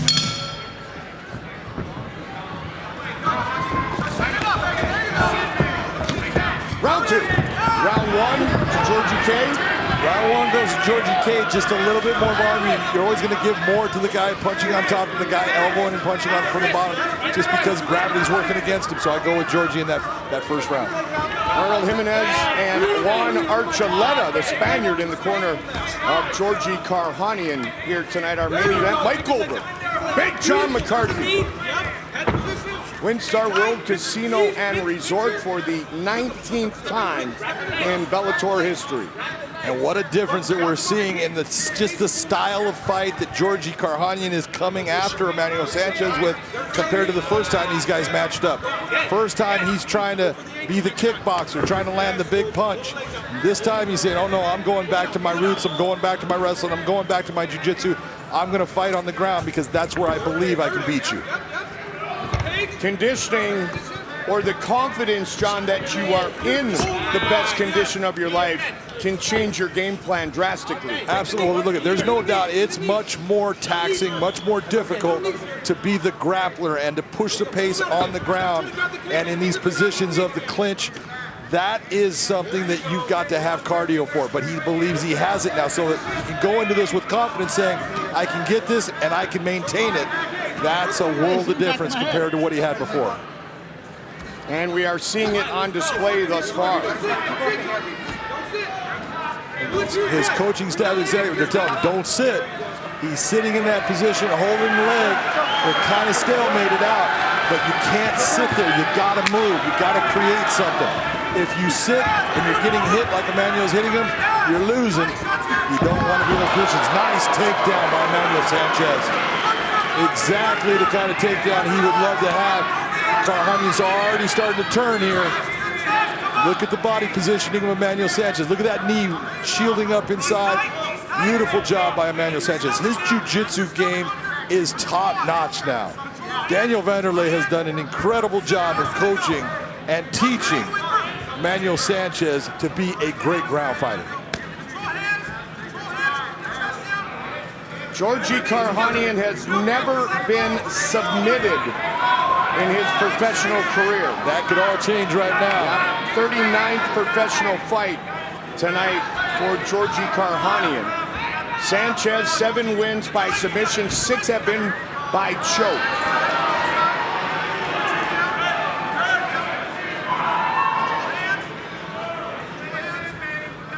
What you really should be looking at here is you're seeing that hand play. Karakhanyan is trying to control wrist, trying to control the hands. Emmanuel understands exactly where he's at. And watch what he tries to do with his legs. See if he tries to take his legs and start to control one of Georgie's arms. He does that, he's gonna lock down one side that he has a free shot at going after that choke. Now, Matador's last 2 wins have been submission finishes after 9 straight fights. Went to the judges' scorecards. He would love to get another submission victory here tonight. An arm triangle choke against Sam Sicilia, a triangle choke against the former 2-time champion Daniel Strauss, which was right here back at Bellator 184.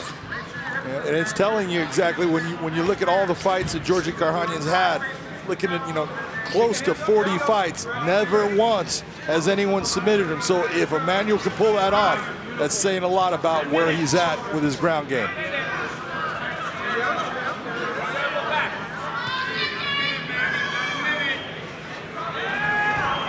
Good defense so far by Karakhanyan. As you mentioned, John, trying to control the wrist, trying to control the hands. Beautiful hammer fist he hit him with there, though. Yep. And this is where you'll see what Emmanuel does. He starts throwing it. He does what we call Mongolian chops. He does everything, trying to get a guy to open up, just so that guy makes the mistake, lifts his head, and then he can go for that choke. And Georgie was using the big screen to gauge some shots, blind shots, if you will, behind the head against Sanchez. Use everything you got. Amen. That's a nice body triangle that you're looking at Emmanuel having on him. He's stretching that leg out. It's just a matter of, can he get his wrists free and get his arm in the right position around Georgie's neck? Just 15 seconds remaining here in round 2. Georgie throwing those strikes behind him. 5 minutes remain. Big John, I gotta imagine it's 1-1. That's what I would have it as right now. No doubt Emmanuel Sanchez won that second round. Who gets this third round? Look at Emmanuel coming out. This is what makes him who he is. It is that forward pressure. And Georgie's again going after getting this fight to the ground and being in the top position. The first fight was a majority decision victory for Sanchez, a fight in which Karakhanyan thought that he should have been the fighter that got his arm raised. Well, I went back and watched that fight, and there's no doubt Emmanuel should have gotten that win. He's the guy that I would have given that win to. But look at that's in the past. You've got one round right now to prove, okay, I can fight with you and I can beat you. That's what Georgie's working for right now.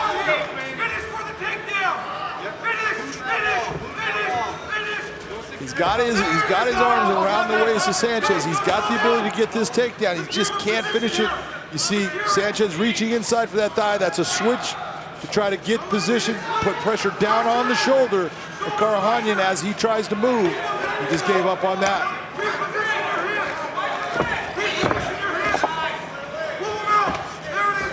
Trying to take the back. Heavy shots from El Matador to the midsection of Karakhanyan. And this is what you have to be careful of if you are Georgie. You're so intent on getting that takedown. You have your hands, both of them clasped together, and you're just taking shots. The judge is looking at it, and he's going, I'm giving the grappling as even, and the striking is going to go to Sanchez, and he'll end up winning that round. So you've got to be careful that you don't just end up grappling instead of fighting. Karakhanyan said the first time we met, I battled, but I wasn't fighting my fight. Is he fighting his fight here in the third and final round? Seems like it thus far. Well, he's trying. You know, those are big knee strikes, but he continues to go after this takedown, but he's taking shots too, and that's what the judges are going to have to decide. What are the best shots? Because the grappling is basically even. Yeah, Georgie's got him against the fence. He's got his arms clasped, but he can't finish that takedown. So the grappling is basically even in this position. So now who's landing the better strikes is what they're going to look at, and as Jason Herzog separates the fighters. Right at the midway point of our third and final round. Almost landed the axe kick. This is a bad position for Georgie as far as finishing. You see that Emmanuel's doing a good job controlling that ankle. That's exactly what Georgie has to do, come up and over. Now that he has this position, he's got side control. Let's see if he can maintain the position and start to do damage. Once again, Emmanuel Sanchez, tonight his 22nd professional fight, has never been stopped. Under 2 now. Main event. Emmanuel's getting a little bit high on Georgie. Georgie needs to be very careful. He doesn't let him just keep on slinking out. And he's going to end up in a position where Emmanuel's going to turn on him and be in the top position. There you go. Well called, partner. Big elbow. Both men leaving it all in the cage tonight with 90 seconds remaining.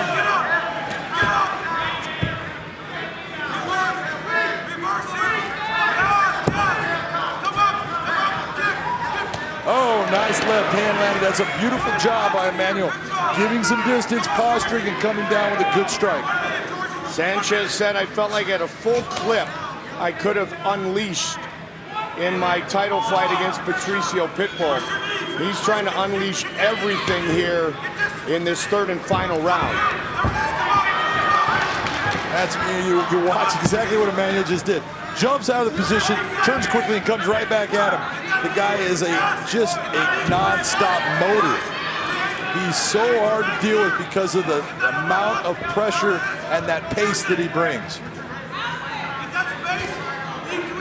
Heavy shot there, and another good hammer fist from El Matador. Huge hammer fist. Georgie Karakhanyan with his tongue out saying, bring it. Problem is he's going to lose the fight if this continues this way. That's exactly it. You can sit there and look, oh, I can take these shots. That doesn't matter. You're taking them, but you're losing because the judges are giving the credit to Emmanuel Sanchez. 15 seconds remain.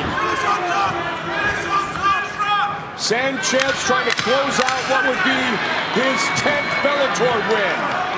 Sanchez going for that Kimura. It's not going to happen, but he definitely did enough to take this round. They go the distance. Here's the left hand by Karakhanyan at the start of the fight.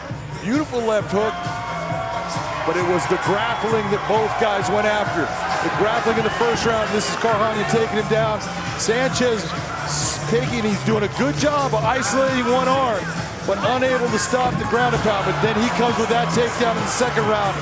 That was a telling takedown. Big shots, wasn't able to finish him, wasn't able to get that rear naked choke, but easily took the round. And then it's the third round. It's shots like that are the difference maker in this round, and that's why Emmanuel Sanchez is gonna get the decision victory over Georgi Karakhanyan with this fight. All right, Big John, talk me through your scorecard. Well, no doubt in my mind, Georgi Karakhanyan won the first round, and Emmanuel Sanchez came back easily, winning the second and then winning the third. He should take this one 29-28. And keep himself right at the top of the list for another shot against Patricio Pitbull and the Featherweight World Championship belt. Judges have rendered their decision. Let's find out who is going to be popping a bottle of La Chamendua. Here is Michael C. Williams with the official decision. Ladies and gentlemen, having gone the distance, we'll go now to your three judges at cage side. David Sutherland, 29-28. Michael Bell, 29-28. Ron McCarthy, 29-28. All see it for the winner by unanimous decision, Emmanuel Sanchez. Hoya de la Hoya. He has been called. Congratulations, El Matador. He will visit with Big John. I don't want that mouthpiece. That thing's disgusting. Hold on to it. Emmanuel, that was a completely different fight than you had the first time you faced Georgi Karakhanyan. He came out here trying to take you to the ground and utilize a ground attack to take this victory for him. What was it like this time around? Not a good decision for him, not a good idea. Everywhere Pohara, every day Pohara. Wanderlei Jiu-Jitsu, Kush Boxing, Duke Rufus Striking University. We fight everywhere, man. And he didn't want to fight me tonight. He just wanted to hold me down. I'm sorry, everybody. I came here to knock him out. I came here to finish. But he just wanted to hold me against the fence and hold me down. That's not winning a fight. Well, you are a hurricane when you fight because you're coming forward with punches, kicks, knees, everything. There's a featherweight tournament coming up. Do you want to be part of that? They think they want some, but they don't really want none, as you can see. They, like I said, it's a different world. It's a different story when you're in here with me. So everybody watching, every featherweight watching, I'm coming for every single one of you. I'll stay ready for the McKee winner and Curran in case anything happens to him. But I'm hungry and I'm ready to fight. I'm still hungry to fight. Well, you did an outstanding job in that fight right there. Congratulations on a big win. Shout out to my teammates, John McDessie, Anthony Pettis, JP St. Louis, fighting tomorrow night. Don't miss them. And my man GM3 fighting in Philly next weekend. My whole team winning, baby. And Brian Batista, Christian Rodriguez fighting in Bellator Chicago. My whole team's winning, baby. And we're going to get it. 2019, here we come. Congratulations on a beautiful win. El Matador Emmanuel Sanchez.